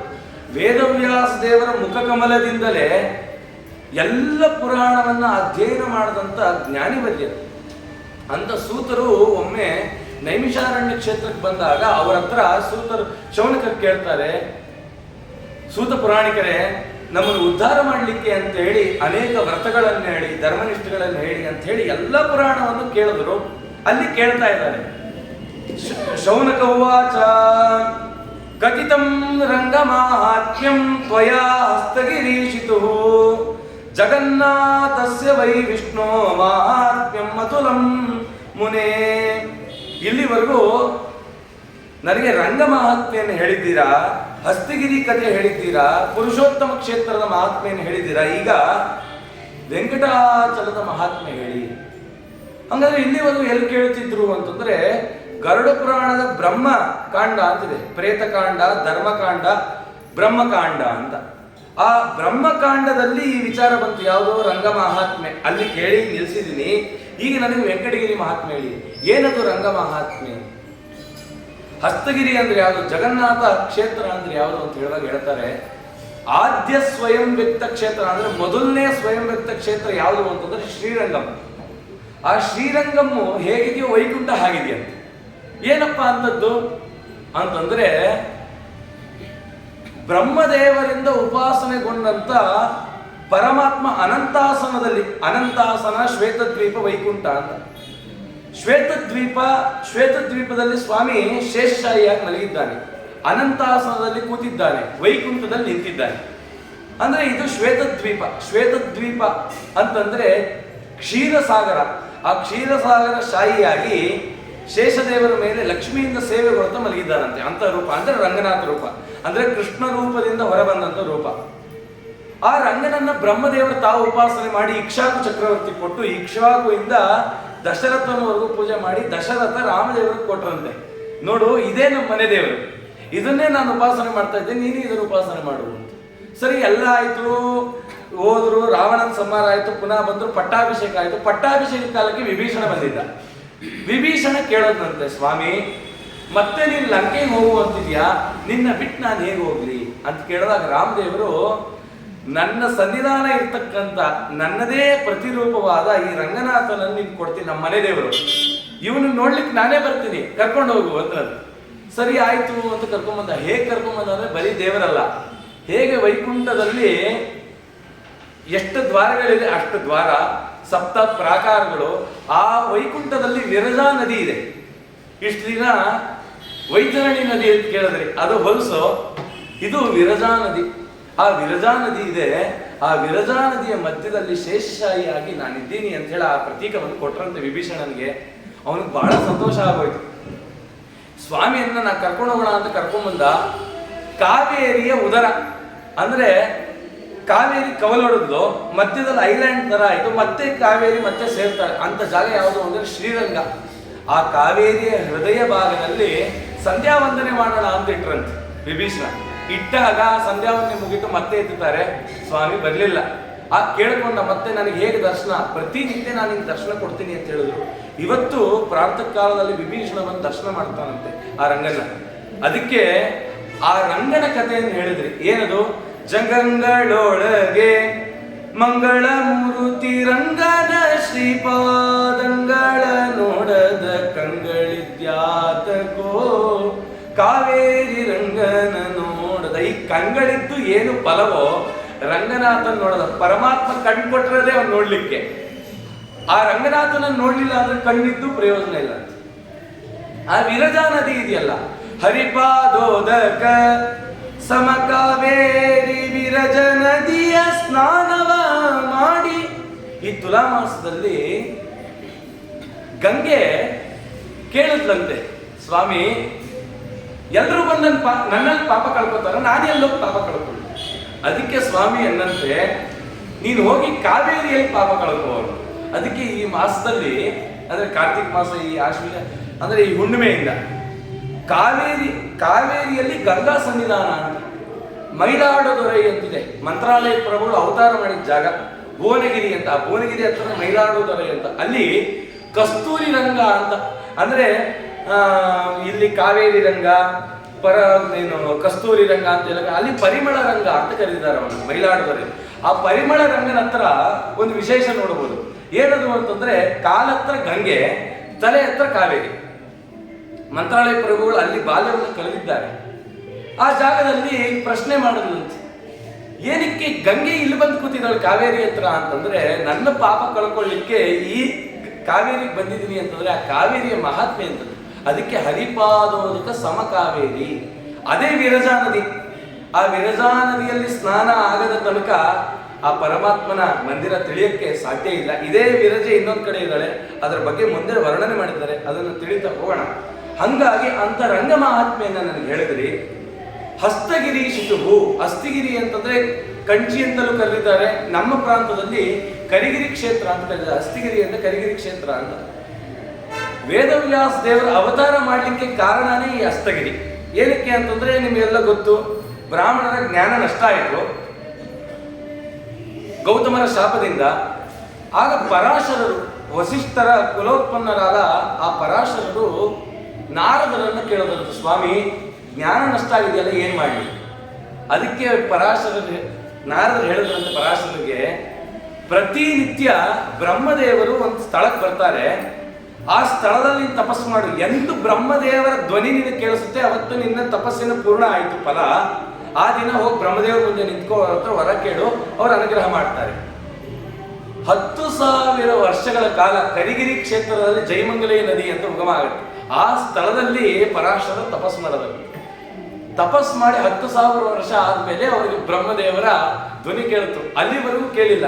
ಎಲ್ಲಿವರೆಗೂ ನಮ್ಮ ಪುಣ್ಯದ ಫಲ ನಮ್ಮ ಕೈಗೆ ಸಿಗಲ್ಲ, ಅಲ್ಲಿವರೆಗೂ ಜ್ಞಾನ ಅಭಿವೃದ್ಧಿ ಆಗಲ್ಲ. ಎಲ್ಲಿವರೆಗೂ ಜ್ಞಾನ ಬರಲಿಲ್ಲ, ಪರಮಾತ್ಮನ ಗೋಚರ ನಮ್ಗಾಗಲ್ಲ. ಅಲ್ಲಿವರೆಗೂ ಸುತ್ತಾ ಇರ್ಬೇಕು. ಅದಕ್ಕೆ ಪ್ರದಕ್ಷಿಣೆ ಏನಕ್ಕೆ ಹಾಕ್ತೀವಿ? ಸ್ವಾಮಿ ನನ್ನ ಮನಸ್ಸೆಲ್ಲೆಲ್ಲೋ ಅಲಿತಿದೆ, ನಿನ್ನ ಹತ್ರ ಇಟ್ಕೊಳಪ್ಪ ಅಂತ ಒಂದು ಪ್ರದಕ್ಷಿಣೆ ಹಾಕ್ತೀವಿ. ನನ್ನ ಪಾಪಗಳನ್ನು ಕಮ್ಮಿ ಮಾಡು ಅಂತ ಅವನು ಸುತ್ತಲೇ ನಮ್ಮ ಮನಸ್ಸು ಹರಿತಿರ್ಬೇಕು. ಆ ರೀತಿಯಲ್ಲಿ ಅವತ್ತು 10,000 ವರ್ಷ ಪೂರ್ಣ ಆಯಿತು. ಮೇಲ್ಗಡೆ ಹೋಗ್ತಾರೆ. ಆ ನರಸಿಂಹ ಒಂದು ಬ್ರಹ್ಮದೇವರು ಒಂದು ನರಸಿಂಹದೇವರ ಸಾಲಿಗ್ರಾಮವನ್ನು ಇಟ್ಕೊಂಡು ಉಪಾಸನೆ ಮಾಡ್ತಾ ಇದ್ದಾರೆ. ಉಪಾಸನೆ ಮಾಡ್ತಿದ್ರು. ಕಾಣಿಸ್ತು, ಬ್ರಹ್ಮದೇವರಂದ್ರು, ಪುಣ್ಯ ಫಲ ಇದ್ದವನಿಗೆ ಮಾತ್ರ ನಾನು ದರ್ಶನ ಕೊಡೋದು. ನಾನು ಕಾಣಿಸ್ತಿದ್ದೀನಿ ನಿನಗೆ ಅಂತಂದ್ರೆ ನಿನ್ನಲ್ಲಿ ವಿಶೇಷವಾದ ಒಂದು ಪುಣ್ಯ ಫಲ ಇದೆ ಅಂತ ಹೇಳಿ ನಿನಗೇನು ಫಲ ಬೇಕು ಅಂತ ಕೇಳಿದ್ರಂತ ಬ್ರಹ್ಮದೇವರು. ಹಾಗಾಗಿ ಬ್ರಹ್ಮದೇವರು ಕೇಳಿದ ಮಾತಿಗೆ ಆ ಪರಾಶರರು ಹೇಳಿದ್ರು, ಆ ಪರಮಾತ್ಮನೇ ನನ್ನ ಮಗನಾಗ ಬಂದು ವೇದವನ್ನು ಕೊಡಬೇಕು. ಆಗ ಬ್ರಹ್ಮದೇವರ ಅನುಗ್ರಹ ಪ್ರಸಾದದಿಂದಲೇ ಆ ಪರಾಶರರ ಉದರದಲ್ಲಿ ವೇದವ್ಯಾಸ ದೇವರ ಅವತಾರ ಮಾಡಿದ್ರಪ್ಪ. ಅಂತ ವೇದವ್ಯಾಸ ದೇವರ ಅವತಾರಕ್ಕೆ ಕಾರಣೀಭೂತವಾದದ್ದೇ ಕರಿಗಿರಿ ಕ್ಷೇತ್ರ. ಆಗ ಎಲ್ಲರೂ ಕೇಳಿದ್ರು, ಭೂಲೋಕದಲ್ಲಿ ತೀರ್ಥ ಅನ್ನೋದೇ ಇಲ್ಲ, ಅಂದ್ರೆ ಇನ್ನು ಗಂಗೆನೇ ಹುಟ್ಟಿಲ್ಲಂತೆ. ಆ ಕಾಲಕ್ಕೇನೆ ಕೇಳಿದ್ರಂತೆ, ಕಲಿಯು ಅಂದ್ರೆ ಈ ಭೂಲೋಕದಲ್ಲಿ ನೀರು ಅನ್ನೋದೇ ಇಲ್ಲ, ಒಳ್ಳೆ ತೀರ್ಥ ಅನ್ನೋದೇ ಇಲ್ಲ, ಅದನ್ನು ಕೊಡುವಂತ ಕೇಳಿದಾಗ ಪರಮಾತ್ಮ ತನ್ನ ಪಾದದಿಂದ ಗಂಗೆಗಿಂತ ಪೂರ್ವದಲ್ಲಿ ಸೃಷ್ಟಿ ಮಾಡಿದ ತೀರ್ಥನೇ ಶ್ರೀಪಾದ ತೀರ್ಥ ಅಂತ. ಅಲ್ಲಿ ತೀರ್ಥ ಹೇಗಿದೆ ಅಂತಂದ್ರೆ ವಾದಿರಾಜ ಸ್ವಾಮಿಗಳು ಆಖ್ಯಾನದಲ್ಲೂ ಹೇಳಿದ್ದಾರೆ. ಏನದು ಅಂದ್ರೆ ಗಿರಿಗಹ್ವರ ಕಾಸಾಲೆ, ಅಂದ್ರೆ ಪರ್ವತದಲ್ಲಿ ಒಂದು ಗುಹೆ ಒಳಗಡೆ ತೀರ್ಥ ಇದೆ ಅಂತ. ಎಲ್ಲಿ ಇದು 3 ಇರುತ್ತೆ, ವಾದಿರಾಜು ನಾನು ಅಲ್ಲಿ ಇರ್ತೀನಿ ಅಂತ ಹೇಳಿದ್ದಾರೆ. ಇವತ್ತಿಗೂ ನೀವು ಕರಿಗಿರಿ ಕ್ಷೇತ್ರದ ಮೇಲೆ ಹೋಗಿ ಆ ಗುಹೆ ಒಳಗಡೆ ವಾದಿರಾಜನ ಪ್ರತೀಕ ಮೂಡಿದೆ. ಲಕ್ಷ್ಮೀ ಹೈಗ್ರೀವ ದೇವರು, ವಾದಿರಾಜರು ಮುಖ್ಯ ಪ್ರಾಣದೇವರ ಸಹಿತವಾಗಿ ಮತ್ತೆ ಭೂತರಾಜರ ಒಂದು ಪ್ರತೀಕ ಅಲ್ಲಿ ಮೂಡಿದೆ. ಹಾಗಾಗಿ ಆ ತೀರ್ಥ ರಚನೆ ಆಯಿತು. ತದನಂತರದಲ್ಲಿ ಕೆಳಗಡೆ ಬೆಟ್ಟದಲ್ಲಿ ದೂರ್ವಾಸರು ಅಂದ್ರೆ ರುದ್ರದೇವರ ಮನಸ್ಸಿನಲ್ಲಿ ಹೇಗೆ ನರಸಿಂಹದೇವರನ್ನು ಕಂಡ್ರೋ ಅದೇ ರೀತಿಯಲ್ಲಿ ನರಸಿಂಹದೇವರು ಅಲ್ಲಿದ್ದಾರೆ ಅಂತ ಕರಿಗಿರಿ ಮಹಾತ್ಮೆಯನ್ನು ಕೇಳಿದ್ವಿ. ಅಥವಾ ಕಂಚಿ ಬ್ರಹ್ಮದೇವರಿಗೆ ವರವನ್ನು ಕೊಟ್ಟಂತಹ ರೂಪವನ್ನ ತಿಳಿದ್ವಿ. ಮತ್ತೆ ಜಗನ್ನಾಥಸ್ಯ ವೈವಿಷ್ಣು, ಪೂರಿ ಜಗನ್ನಾಥ ಕೃಷ್ಣನ ಮಹಾತ್ಮೆಯನ್ನು ನಾವು ಯಾರು ತಿಳಿಲಿಕ್ಕಾಗಲ್ಲ. ಕೃಷ್ಣ ಹೇಳದಂತೆ ನನ್ನ ದೇಹವನ್ನು ಕೂಡ ಸಂಸ್ಕಾರ ಮಾಡಿವಿ. ಅವನಿಗೆ ಯಾವ ಪ್ರಾಕೃತವಾದ ಶರೀರವೇ ಇದ್ದವನಿಗೆ ಏನು ಸಂಸ್ಕಾರ ಅಂತ ಮಾಡೋದು, ಆದ್ರೂ ಸಂಸ್ಕಾರ ಮಾಡಿದ್ರಂತೆ. ಅವನ ದೇಹ ಎಲ್ಲ ಕೂಡ ನಾಶ ಆದರೂ ಅವನ ಹೃದಯ ನಾಶ ಆಗಲಿಲ್ಲ, ಹಾಗೆ ಇತ್ತಂತೆ. ಏನ್ ಮಾಡೋದಿಲ್ಲ ಹೃದಯನ ಅಂತ ಮುಟ್ಟಕ್ಕೆ ಹೋದ್ರಂತೆ ಕೆಂಡ ಅಂತ. ಏನ್ ಮಾಡೋದು ಅಂತ ಚಿಂತನೆ ಮಾಡಿ ಒಂದು ಮರದ ಡಬ್ಬಿಯಲ್ಲಿ ಹಾಕಿ ಮಹಾನದಿ ಎಂದಿದೆ ಆ ನದಿಗೆ ಹಾಕ್ಬಿಟ್ರಂತೆ. ಅದು ತೇಲ್ಕೊಂಡು ಈ ಪೂರಿ ಜಗನ್ನಾಥ ಆ ಕ್ಷೇತ್ರಕ್ಕೆ ಬಂತು. ಅಲ್ಲಿ ಇಂದ್ರದ್ಯುಮ್ನ ಅಂತ ಒಬ್ಬ ರಾಜ ಇದ್ದ. ಆ ಇಂದ್ರದ್ಯುಮ್ನ ರಾಜನಿಗೆ ಸ್ವಪ್ನದಲ್ಲಿ ಕೃಷ್ಣ ಬಂದು, ನೋಡು ನನ್ನ ರೂಪ ಇಲ್ಲಿ ಬಂದಿದೆ, ನನ್ನನ್ನು ನೀನು ಉಪಾಸನೆ ಮಾಡಬೇಕು ಅಂತಂದು. ಸರಿ ಹೋದ. ಆ ಕೃಷ್ಣನ ಹೃದಯವನ್ನ ತಂದು ತನ್ನ ಮನೆಯಲ್ಲಿ ಇಟ್ಕೊಂಡು ಪೂಜೆ ಮಾಡಿದ. ಕೃಷ್ಣ ಹೇಳ್ದ ಸ್ವಪ್ನದಲ್ಲಿ ಬಂದು, ನೋಡು ಈ ಹೃದಯವನ್ನ ಒಂದು ಪ್ರತೀಕದಲ್ಲಿಟ್ಟು ಪೂಜೆ ಮಾಡಬೇಕು, ಇಲ್ದಿದ್ರೆ ಈ ಶಾಖವನ್ನ ಲೋಕದ ಜನ ತಡಿಲಿಕ್ಕಾಗಲ್ಲ. ಸರಿ, ಯಾರಿಂದ ಈ ಪ್ರತೀಕವನ್ನು ಮಾಡಿಸಿದೆ ಚಿಂತನೆ ಮಾಡಿದಾಗ ವಿಶ್ವಕರ್ಮನ ಕರೆಸು ಅಂತ ಕರೆದ್ರು. ವಿಶ್ವಕರ್ಮ ಹೇಳ್ದ, ನಾನು ಈ ಪ್ರತೀಕವನ್ನು ನಿರ್ಮಾಣ ಮಾಡಲಿಕ್ಕೆ ಯಾವ ಪದಾರ್ಥವನ್ನು ಬಳಸ್ತೀನಿ ಅಂತಂದ್ರೆ, ಸಮುದ್ರದಲ್ಲಿ ತಾನಾಗೆ ಬೇವಿನ ಮರ ತಿಳ್ಕೊಂಡ್ಬರ್ಬೇಕು. ಆ ಬೇವಿನ ಮರದ ಪ್ರತೀಕವನ್ನ ನಾನು ತಯಾರು ಮಾಡಿ ವಿಷ್ಣು ರೂಪವನ್ನು, ಕೃಷ್ಣ ರೂಪವನ್ನು ಕೊಟ್ಟು ಅಲ್ಲಿ ನಾನು ಪೂಜೆಗೆ ಯೋಗ್ಯವಾಗಿರ್ತಕ್ಕಂಥ ಒಂದು ಪ್ರತೀಕವನ್ನು ಮಾಡ್ತೀನಿ. ಕೃಷ್ಣ ಹೇಳೋದಂತೆ, ನಾನು ನನ್ನ ತಂಗಿ ಜೊತೆ ನಮ್ಮ ಅಣ್ಣನ ಜೊತೆ ಎಲ್ಲೂ ಇಲ್ಲ, ಹಾಗಾಗಿ ನನ್ನ ತಂಗಿ ಪ್ರತೀಕ ನಮ್ಮ ಅಣ್ಣನ ಪ್ರತೀಕನೂ ಮಾಡ್ಬೇಕು. ಅಂದ್ರೆ ಸುಭದ್ರೆ ಮತ್ತೆ ಬಲರಾಮನ ಪ್ರತೀಕ ಆಗುತ್ತೆ. ಸರಿ ಆಯ್ತು ಅಂತ ವಿಶ್ವಕರ್ಮ ನಿರ್ಮಾಣ ಮಾಡಿದ ಒಂದು ಕಂಡೀಷನ್ ಆಗ್ತಾ, ನಾನು ಬಾಗಲ ಹಾಕೊಂಡು ಈ ಪ್ರತೀಕವನ್ನು ನಿರ್ಮಾಣ ಮಾಡ್ತೀನಿ. ಯಾರಾದ್ರೂ ಬಂದು ಬಾಗಿಲ ತೆಗೆದ್ರೆ ನಾನು ಎಷ್ಟು ಮಾಡಿದ್ದೀನೋ ಅಷ್ಟೇ, ನಾನು ವಾಪಸ್ ಹೊಟ್ಟೋಗ್ತೀನಿ, ಪೂರ್ಣ ಮಾಡಲ್ಲ. ಸರಿ ಆಯ್ತು, ಇಂದ್ರದ್ಯುಮ್ನ ಅದಕ್ಕೆ ಒಪ್ಕೊಂಡ. ಬೇವಿನ ಮರದಲ್ಲಿ ಪ್ರತೀಕ ನಿರ್ಮಾಣ ಆಯಿತು. ಅರ್ಧ ನಿರ್ಮಾಣ ಆಗಿತ್ತು. ಮುಖ ರಚನೆ ಮಾಡಿದ್ದ, ಕೈಕಾಲೆಲ್ಲ ರಚನೆ ಮಾಡಿದ್ದ. ಆ ಕಾಲಕ್ಕೆ ಇಂದ್ರದ್ಯುಮ್ನ ಚಿಂತನೆ ಮಾಡಿದಂತೆ, ಏನು ಶಬ್ದನೇ ಬರ್ತಿಲ್ವಲ್ಲ, ಏನಿದು ಪ್ರತೀಕ ನಡೀತಿದೆಯೋ ಇಲ್ವಾ ಅಂತ ತೆಗೆದಂತೆ. ಆಗ ಅವನು ಹೇಳದಂತೆ, ಬಾಗಿಲು ತೆಗೆದಿದ್ಯಾ, ನಾನು ಎಷ್ಟು ಮಾಡಿದ್ದೀನೋ ಅಷ್ಟೇ ಅಂತ ಹೇಳಿ ಹೊರಟು ಬಿಟ್ಟ. ಅಯ್ಯೋ, ಈ ಅಪೂರ್ಣವಾದ ಪ್ರತೀಕದಲ್ಲಿ ನಾನು ಉಪಾಸನೆಯನ್ನು ಹೇಗೆ ಮಾಡಲಿ ಅಂತ ಹೇಳಿ ಇಂದ್ರದ್ಯುಮ್ನಿಗೆ ದುಃಖ ಆಯಿತು. ಆಗ ಕೃಷ್ಣ ಬಂದು ಸೂಚನೆ ಕೊಟ್ಟ, ಈ ಪ್ರತೀಕದಲ್ಲಿ ನಾನು ಆಗಲೇ ಪೂರ್ಣವಾಗಿ ಬಂದ್ಬಿಟ್ಟಿದ್ದೀನಿ, ಏನಿದ್ರು ಆ ಹೃದಯವನ್ನಿಟ್ಟು ಪೂಜೆ ಮಾಡು ಅಂತ ಹೇಳಿದಕ್ಕೆ ಇವತ್ತಿಗೆ ಪೂರಿ ಜಗನ್ನಾಥ ಅಪೂರ್ಣವಾದ ವಿಗ್ರಹ. ಅಂದ್ರೆ ಅದಕ್ಕೆ ಕೈ ಕಾಲು ಅದೆಲ್ಲ ಸ್ಪಷ್ಟವಾಗಿಲ್ಲ. ಆ ರೀತಿಯಲ್ಲಿ ಆ ಜಗನ್ನಾಥ, ಇಷ್ಟೆಲ್ಲ ಕಥೆ ಕೇಳಿದೀವಿ. ಈಗ ಇದಾನೀಂ ಶ್ರೋತೃಮಿಚ್ಛಾಮಿ ಮಾಹಾತ್ಮ್ಯಂ ವೆಂಕಟೇಶಿತು, ವೆಂಕಟೇಶನ ಕಥೆ ಹೇಳ್ರಿ. ಯಥಾ ಶ್ರುತಂ ಮಯಾ ಪೂರ್ವಂ ವ್ಯಾಸೇನಾಮಿತಿ ತೇಜಸ ತಥಾ ಧ್ಯಾಯನ್ ಸಮಾಚಕ್ಷೆ ಸಾವಧಾನ ಮನಃ. ಯಾರಿಗೆ ಹೇಳ್ತೀನಿ ಈ ಕಥೆ ಅಂತಂದ್ರೆ, ವೇದವ್ಯಾಸ ದೇವರು ಯಾವ ರೀತಿಯಲ್ಲಿ ನನಗೆ ಹೇಳಿದ್ರು ಅದು ನಾನು ಎಷ್ಟು ಗ್ರಹಣ ಮಾಡಿದ್ದೀನಿ ಅಷ್ಟು ನಿಮ್ಗೆ ಹೇಳ್ತೀನಿ. ಯಾರಿಗೆ ಹೇಳ್ತೀನಿ? ತಾಳುವಿಕೆಗಿಂತ ಅನ್ಯ ತಪವಿಲ್ಲ, ಕೇಳಬಲ್ಲವರಿಗೆ ಹೇಳುವೆನು ಸುಲ್ಲ. ಎಲ್ರಿಗೂ ಹೇಳ್ತೀನಿ ಅಂತಲ್ಲ, ಯಾರು ಸಾವಧಾನ ಚಿತ್ತರಾಗಿ ನಿಮ್ಮ ಮನಸ್ಸನ್ನು ನಿರ್ಮಲವಾಗಿ ಇಟ್ಕೊಂಡು ಪರಮಾತ್ಮನಲ್ಲಿ ಭಕ್ತಿ ಇಟ್ಟು ಕೇಳ್ತೀರಾ ಅವ್ರಿಗೆ ಹೇಳ್ತೀನಿ ಅಂತ ಹೇಳಿ ವಿಚಾರವನ್ನು ಹೇಳ್ತಾ ಇದ್ದಾರೆ. ಸೂತೋವಾಚ ಪುರಾತು ಜನಕೋ ನಾಮ ರಾಜ ಪರಮಧಾರ್ಮಿಕ ಸತ್ಯವಾತ್ ಸರ್ವಶಾಸ್ತ್ರೇಷು ಕೋವಿದ ಕೋಪವರ್ಜಿತ. ಶುರು ಮಾಡೋದು. ಸೂತನ ಹೇಳೋದು ಶೌನಕರಿಗೆ, ನೋಡಿ ಹೇಳ್ತೀನಿ, ಹಿಂದೆ ಒಬ್ಬ ರಾಜ ಇದ್ದ. ಪುರಾತ್ ಜನಕೋ ನಾಮ, ಜನಕ ಅಂತ ಅವನ ಹೆಸರು. ಜನಕ ಮಹಾರಾಜ ಅಂದ್ರೆ ಯಾರು? ಸೀತಾದೇವಿಯ ತಂದೆ. ಆ ಜನಕ ಮಹಾರಾಜ ಪರಮ ಧಾರ್ಮಿಕ. ಎಂತ ಧಾರ್ಮಿಕ ಅಂತಂದ್ರೆ ಅತ್ಯಂತ ಧಾರ್ಮಿಕ. ಕೃಷ್ಣ ಹೇಳ್ತಾನೆ ಗೀತೆಯಲ್ಲಿ, ಅರ್ಜುನ ಕೇಳ, ಸ್ವಾಮಿ ನಿನ್ನನ್ನು ಹೇಗೆ ಹೊಂದಬೇಕು, ನಿನಗೆ ಯಾರು ಪ್ರೀತರಾಗ್ತಾರೆ ಅಂತ ಕೇಳಿದಾಗ ಕೃಷ್ಣ ಹೇಳ್ದ, ಎರಡು ಮಾರ್ಗ ಇದೆ ನನ್ನ ಹೊಂದಲಿಕ್ಕೆ. ಯಾವುದು ಅಂದ್ರೆ ಒಂದು ಕರ್ಮ ಮಾರ್ಗ, ಒಂದು ಜ್ಞಾನ ಮಾರ್ಗ. ಜ್ಞಾನ ಮಾರ್ಗದಿಂದ ನನ್ನ ಹೊಂದಿ ನನ್ನ ಅನುಗ್ರಹಕ್ಕೆ ಪಾತ್ರರಾದಂಥವರು ಸನಕ ಸನಂದನಾದಿಗಳು. ಕರ್ಮ ಮಾರ್ಗದಿಂದ ಯಾರು ನನ್ನ ಅನುಗ್ರಹವನ್ನು ಪಡೆದಿದ್ದಾರೆ ಅಂದರೆ ಜನಕ ಮಹಾರಾಜ ಅಂತ ಹೇಳಿದ್ರು. ಕೃಷ್ಣ ಜನಕನ ಹೆಸರು ಹೇಳ್ತಾನೆ ಅಂತಂದ್ರೆ, ನಮ್ಮ ಹೆಸರು ಯಾವುದೋ ಒಂದು ಇನ್ವಿಟೇಷನ್ ಅಲ್ಲೋ, ಒಂದು ಬೋರ್ಡ್ ಅಲ್ಲೋ, ನ್ಯೂಸ್ ಪೇಪರ್ ಅಲ್ಲೋ ಬಂದ್ಬಿಟ್ರೆ ಎಲ್ಲಾ ಕಡೆ ಹಾಕೋತೀವಿ.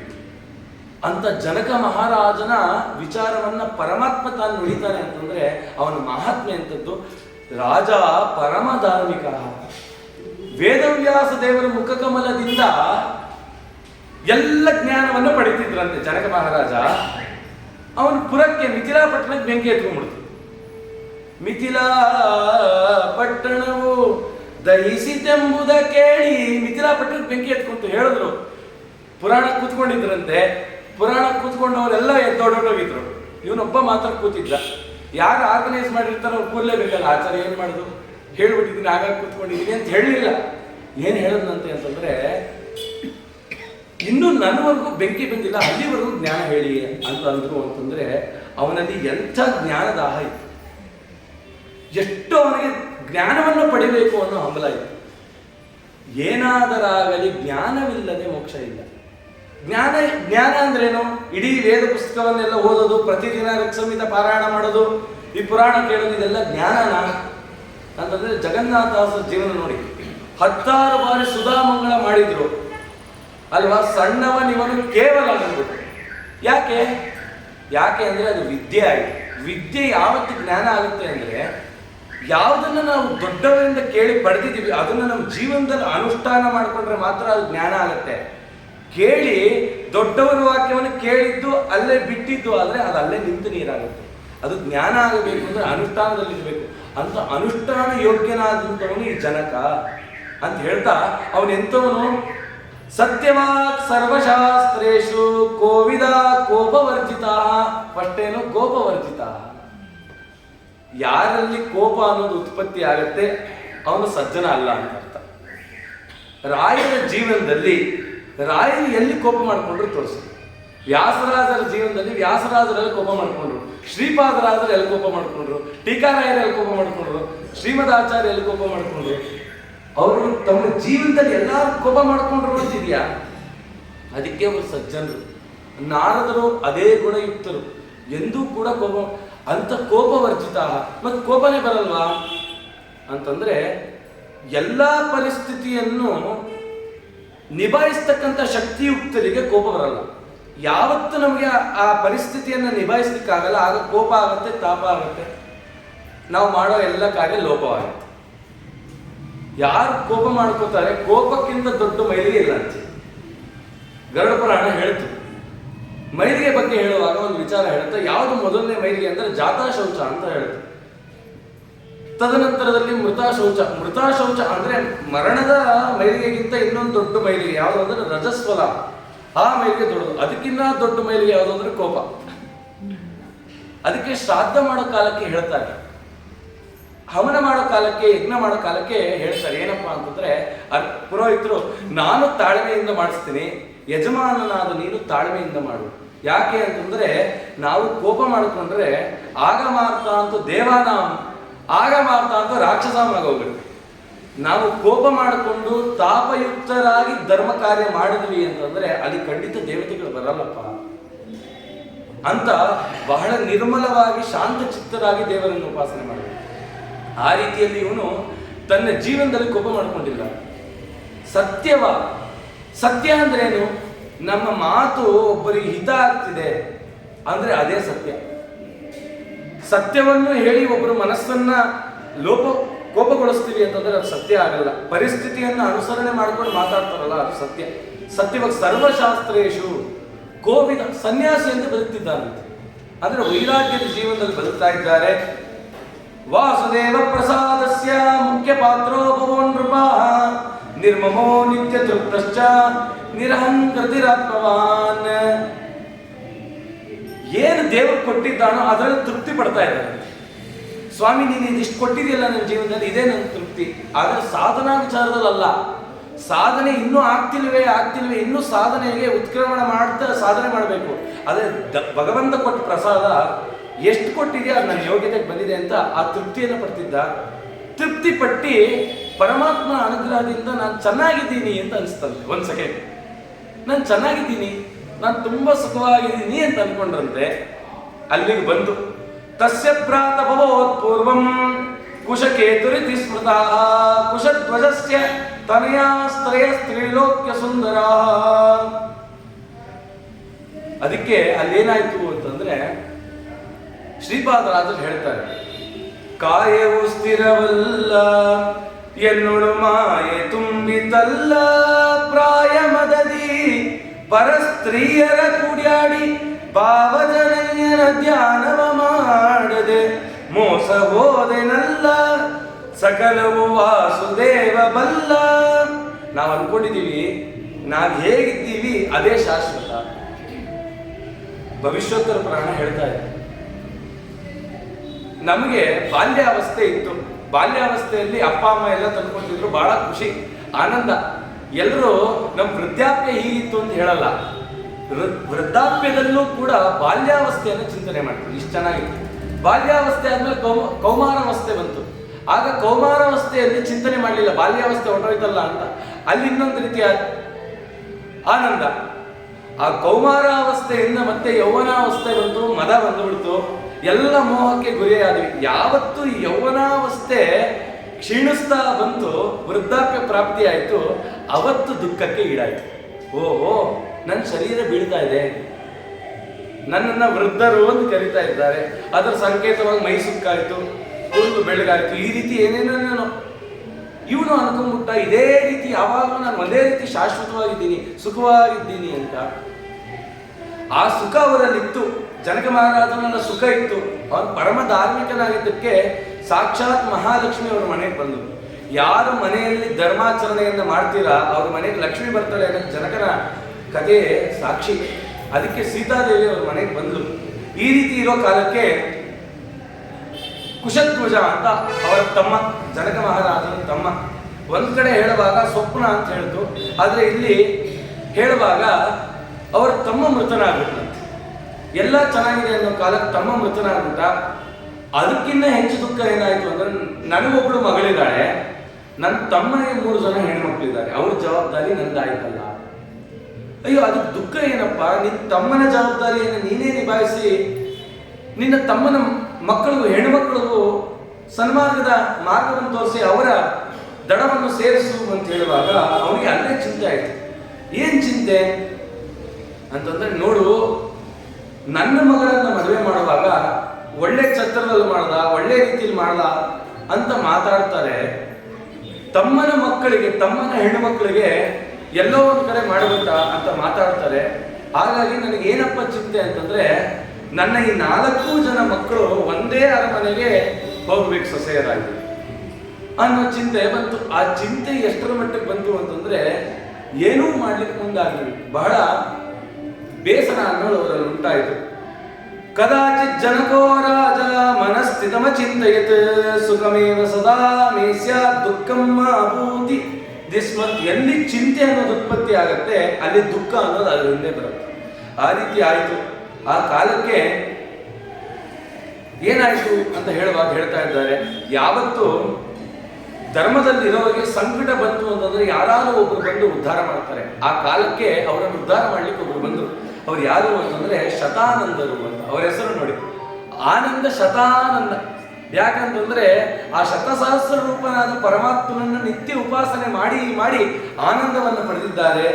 ಅವ್ರು ಹೇಳಿದ್ರು, ಅಸ್ತಿಕಿಶ್ಚಿ ಶೇಷೋಸ್ಮಿನ್ ಭೂಲೋಕೆ ಭೂಮಿ ಪಾಲಕ ದುಯಿತುಸ್ತವ ಕಲ್ಯಾಣಂ ಸುಖದಂ ಶತ್ರುನಾಶನಂ ವೈಕುಂಠಗಿರಿ ಮಾಹಾತ್ಮ್ಯಂ ಸಭವಿಷ್ಯಂ ಸಹೋತ್ತರಂ ಕಲೋ ತತ್ಕೀರ್ತನಂ ಪುಣ್ಯಂ ಸರ್ವ ದುಃಖಹರಂ ಶಿವಂ. ನೋಡು, ಶ್ರೀನಿವಾಸ ಕಲ್ಯಾಣ ಯಾವತ್ತಿಂದ ಹೇಳಕ್ ಪ್ರಾರಂಭ ಆಯಿತು ಅಂತಂದ್ರೆ, ಸೀತಾದೇವಿ ಮದುವೆ ಆಗ್ಲಿ ಅಂತ ಹೇಳಿ ಜನಕ ಮಹಾರಾಜ ಕೇಳೋದಾಗಿಂದ ಪ್ರಾರಂಭ ಆಯಿತು. ಆಗ ಶತಾನಂದ ಹೇಳಿದ್ರಂತೆ, ನಿನ್ನ ದುಃಖವನ್ನು ನಾಶ ಮಾಡಲಿಕ್ಕೆ, ನಿನ್ನ ಮಕ್ಕಳಿಗೆ ಕಲ್ಯಾಣವಾಗಲಿಕ್ಕೆ ಉತ್ತಮವಾಗಿರ್ತಕ್ಕಂಥ ಒಂದು ಮಹಾತ್ಮೆ ಅದು ಯಾವುದು ಅಂತಂದ್ರೆ ವೆಂಕಟಗಿರಿ ಮಹಾತ್ಮೆ. ನೋಡಿ, ಪರಮಾತ್ಮನ ಮಹಾತ್ಮೆ ಅಂತ ಹೇಳಿಲ್ಲ. ಪರಮಾತ್ಮ ಯಾವ ರೀತಿ ಇದ್ದಾನೆ? ಶಿಲಾವತ್ ದೃಶ್ಯತೆ ಹರಿಹಿ. ತಿರುಪ್ತಿಗೆ ಹೋದೆ, ಹೆಂಗ್ ದರ್ಶನ ಆಯ್ತು? ಹೇಗಿದ್ದಾನೆ ದೇವರು? ಹೇಗಿದ್ದಾನೆ ಅಂದ್ರೆ ಹಂಗೆ ಕಪ್ಪಿದ್ದಾನೆ. ಅವನು ಕಪ್ಪಿಗಿರೋದು ಕಾಣ್ತಾನೋ ಇಲ್ವೋ, ಅವ್ನಿಗೆ ಇಟ್ಟಿರೋ ಬೆಳ್ಳಿಗಿರೋ ನಾಮ ಅಂತ ಚೆನ್ನಾಗಿ ಕಾಣಿಸ್ತು. ಹೇಗೆ ಕಾಣ್ತಿದ್ದಾನೆ ದೇವರು? ಕಲ್ಲಂತೆ ಕಾಣ್ತಿದ್ದಾನೆ. ಶಿಲಾವತ್ ದೃಶ್ಯತೆ ಹರಿಹಿ ಅಂದ್ರೆ ದೇವರು ಕಲ್ಲ, ದೇವರು ಕಲ್ಲ ಅಂತ ವಿಜಯರಾಯರು ಹೇಳಿದ್ರು. ಕಲ್ಲು ಅದರ ಮಹಾತ್ಮೆ ಅತ್ಯದ್ಭುತವಾಗಿದೆ. ಕಲ್ಲೇ ನವರತ್ನಗಳಾಯಿತು. ಕಲ್ಲು ದೇವರ ಗುಡಿಗೆ ಗರಡಗಂಬ ಆಯಿತು. ಕಲ್ಲು ಕೋಟ್ಯಾನು ಕೋಟಿ ಬೆಲೆಯಾಯಿತು. ಅದಕ್ಕೆ ಅಂದ್ರೆ ದೇವರ ಕಲ್ಲಲ್ಲ, ನಿಮ್ಮ ಕಲ್ಲು ಮನಸ್ಸನ್ನು ಬಿಟ್ಟು ಪೂಜೆಯನ್ನು ಮಾಡಿರಿ. ಕಲ್ಲಿನೊಳಗಿಪ್ಪ ಸಿರಿ ವಿಜಯ ವಿಠಲ ರೇಯ ಒಳ್ಳೆ ಕಲ್ಲು ಪದವಿಯ ಕೊಟ್ಟು ಸತತ ಪಾಲಿಪನು. ಯಾಕೆ ದೇವರ ಕಲ್ಲಂತೆ ಕಾಣಿಸ್ತಿದ್ದಾನೆ ಅಂದ್ರೆ, ನಿಮ್ದು ಕಲ್ಲಿನಂತೆ ಮನಸ್ಸಾಗೋಗ್ಬಿಟ್ಟಿಯಪ್ಪ. ನಿಮ್ಮ ಮನಸ್ಸಿನಲ್ಲಿ ಪರಮಾತ್ಮನ ಕಾಣ್ಲಿಕ್ಕೆ ಪ್ರಯತ್ನ ಪಡ್ರಿ, ಆಗ ಆ ಪರಮಾತ್ಮ ನೋಡ್ರಿ, ಆಗ ಅವನು ಹೇಗೆ ಕಾಣ್ತಾನೆ ನೋಡ್ರಿ ಅಂತ ವಿಚಾರವನ್ನು ಹೇಳಿದ್ರು. ಅದಕ್ಕೆ ಇವ್ರು ಹೇಳಿದ್ರು, ಆ ತಿಮ್ಮಪ್ಪನ ಕತೆ ನಾನು ಹೇಳಲಿಕ್ಕೆ ಹೊರಟಿಲ್ಲ. ಆ ತಿಮ್ಮಪ್ಪ ನಿಂತಿದ್ದಾನಲ್ಲ, ಆ ಕಲ್ಲು ಅಂದ್ರೆ ಆ ಬೆಟ್ಟ, ಆ ಬೆಟ್ಟದ ಮಹಾತ್ಮ ಹೇಳ್ತೀನಿ ಸಾಕು, ಅದೇ ನಮ್ಮನ್ನು ಉದ್ಧಾರ ಮಾಡುತ್ತೆ. ಯಾರು ಪ್ರಾರ್ಥಕ ಕಾಲದಲ್ಲಿದ್ದು ವೆಂಕಟಾಚಲದ ಸ್ಮರಣೆ ಮಾಡ್ತಾರೆ ಅವರ ಪಾಪಗಳನ್ನೆಲ್ಲ ನಾಶ ಮಾಡ್ತಾರೆ. ಅಂಥದ್ದು ಎಷ್ಟು ಪರ್ವತಗಳಿದೆ? 7 ಪರ್ವತಗಳು ಅಂತ ಕರೀತಾರೆ. ಕಲಿಯುಗದಲ್ಲಿ ವೆಂಕಟಾಚಲ, ಶೇಷಾಚಲ, ಅಂಜನಾಚಲ, ವೃಷಭಾಚಲ, ಗರುಡಾಚಲ, ಆನಂದಾಚಲ, ನಾರಾಯಣಾಚಲ ಅಂತ ಈ 7 ಪರ್ವತವನ್ನು ಕರೀತಾರೆ. 6ನೇ ಪರ್ವತದಲ್ಲಿ ಸ್ವಾಮಿ ಇದ್ದಾನೆ. ಅದರ ಮಹಾತ್ಮೆ ಎಲ್ಲ ಹೇಳ್ತೀನಿ ಕೇಳಿ. ಅದನ್ನು ಕೇಳಿದ್ರೆ ಏನಾಗುತ್ತೆ? ಕಲವು ತತ್ಕೀರ್ತನಂ ಪುಣ್ಯಂ. ಮೊದಲು ಏನಪ್ಪ ಪ್ರಾಪ್ತಿ ಆಗುತ್ತೆ ಅಂದ್ರೆ ಪಾಪನಾಶ ಆಗುತ್ತೆ, ಪುಣ್ಯ ಅಭಿವೃದ್ಧಿ ಆಗುತ್ತೆ. ಸರ್ವ ದುಃಖ ಹರಂ ಶಿವಂ. ವೆಂಕಟಾಚಲ ಮಹಾತ್ಮೆನ ಯಾರು ಕೇಳಕ್ ಹೊರಡ್ತೀರಾ? ಕಲಿ ಇರದ ಸ್ಥಳವಿಲ್ಲ. ಕಲಿ ಎಲ್ಲಿಲ್ಲಪ್ಪ? ಸಾಲಿಗ್ರಾಮ ತಗೊಂಡ್ರೆ ಅಲ್ಲೂ ಇದ್ದಾನೆ. ಸಾಲಿಗ್ರಾಮದಲ್ಲಿ ದೇವರು ಯಾವಾಗಲೂ ಇರ್ತಾನ ಅಂದ್ರೆ ಇಲ್ಲ ಅಂದ್ಬಿಟ್ರು. ಮತ್ತೆ ಯಾರು ಇರ್ತಾರೆ? ನಿತ್ಯ ಸನ್ನಿಹಿತ, ನಿತ್ಯ ಅಂದ್ಬಿಟ್ರು. ನಿತ್ಯ ಸನ್ನಿಹಿತ ಕಲಿ. ಯಾರ ಮನೆಯಲ್ಲಿ ಕಲಹ ಇಲ್ಲ. ಕಲಿ ಇರದ ಸ್ಥಳವಿಲ್ಲ, ಕಲಹವಿಲ್ಲದ ಮನೆ ಇಲ್ಲ. ಕಲಿಬಂಜಗ ಭೀಮನೊಡೆಯ ತಂದೆ ಮುದ್ದು ಮೋಹನ್ನ ಬಿಟ್ಟವ ತಾಬಲ್ಲ ಅಂತ. ಹಾಗೆ ಪ್ರತಿಯೊಬ್ಬರ ಮನೆಯಲ್ಲಿ ಇರ್ತಕ್ಕಂಥ ದುಃಖವನ್ನ ಪರಿಹಾರ ಮಾಡುತ್ತೆ. ಹಾಗೆ ನಿಮ್ಮ ಮನೆಯಲ್ಲಿ ನಿನಗೇನು ಸಂಕಟ ಆಗಿದೆ, ದುಃಖ ಆ ಪರಿಹಾರ ಆಗುತ್ತೆ ನೋಡು. ಉದ್ಧಾರ ಆಗ್ತ್ಯ. ಧನಕಾಮಸ್ಯ ಧನದಂ, ಪುತ್ರ ಕಾಮಸ್ಯ ಪುತ್ರದಂ, ರೋಗಾತ್ತಾನಂ ರೋಗಹರಂ, ಜ್ಞಾನಿನಾಂ ಜ್ಞಾನ ಸಾಧನಂ. ಯಾರಿಗೆ ಧನ ಬೇಕು ಅವರಿಗೆ ಪುರಾಣ ಕೇಳಿ. ಯಾರಿಗೆ ಪುತ್ರ ಕಾಮ ಇದೆ, ಯಾರಿಗೆ ಮನೆಯಲ್ಲಿ ವಿವಾಹ ಆಗಿಲ್ಲ ಅವ್ರು ಕೇಳಿ. ಯಾರಿಗೆ ರೋಗಗಳಿದೆ ರೋಗವನ್ನು ಕೂಡ ಪರಿಹಾರ ಮಾಡ್ತಾನೆ. ವೈದ್ಯ ಬಂದ ನೋಡಿ ವೆಂಕಟನೆಂಬೋ. ಜ್ಞಾನಿನಾಂ ಜ್ಞಾನ ಸಾಧನ, ಜ್ಞಾನಿಗಳಿಗೆ ಜ್ಞಾನವನ್ನು ಕೊಡ್ತಾನೆ. ಯಶತ್ವ ಸರ್ವಲೋಕೇಶು ಬ್ರಹ್ಮಪದಾಂಧಗಾಹ ನೀಲಕಂಠ ಇದಂ ಶುತ್ವ ನಿರ್ವಿಷ ಸುಖಮಾಪ್ನುವಾನ್. ರುದ್ರದೇವಾದಿಗಳೇ ಇದನ್ನ ಕೇಳ್ತಾ ಇದ್ದಾರೆ. ಅಂತಹ ಮಹಾತ್ಮೆ ಇದೆಯಪ್ಪ. ನಿಮಗೆ ಬೇಕಾದಂತ ತತ್ಫಲಂ ಕ್ಷಿಪ್ರಮೈಷಸ್ಯ. ಮಾತ್ರೆ ತಗೊಂಡು ಮಲಗು ಅಂತ ಹೇಳ್ತಾರೆ, ಬೆಳಗ್ಗೆ ವಾಸಿ ಆಗ್ತೀಯಾ ಅಂತ. ಅಲ್ಲ, ಖಂಡಿತ ಮಾತ್ರೆ ತಗೊಂಡು ರಾತ್ರಿ ಬೆಳಗ್ಗೆ ವಾಸಿ ಆಗ್ಬಿಡ್ತೀಯ? ಹೂನಪ್ಪ, ಒಂದು 8 ಅವರಲ್ಲಿ ನೋಡಿ ನೀನು ಆರಾಮ ಆಗ್ಬಿಡ್ತೀಯ. ಹಾಗೆ ಈ ಪುರಾಣವನ್ನು ಯಾರು ಶ್ರದ್ಧಾಭಕ್ತಿಗಳಿಂದ ಕೇಳ್ತಾರೆ ತತ್ಫಲಂ ಕ್ಷಿಪ್ರ ಅಂತ ಹೇಳಿದ್ರು. ಕ್ಷಿಪ್ರದಲ್ಲಿ ಅನುಗ್ರಹ ಆಗುತ್ತೆ. ಹಾಗಾದ್ರೆ ಕೇಳಿದ ತಕ್ಷಣ ಆಗುತ್ತಾ?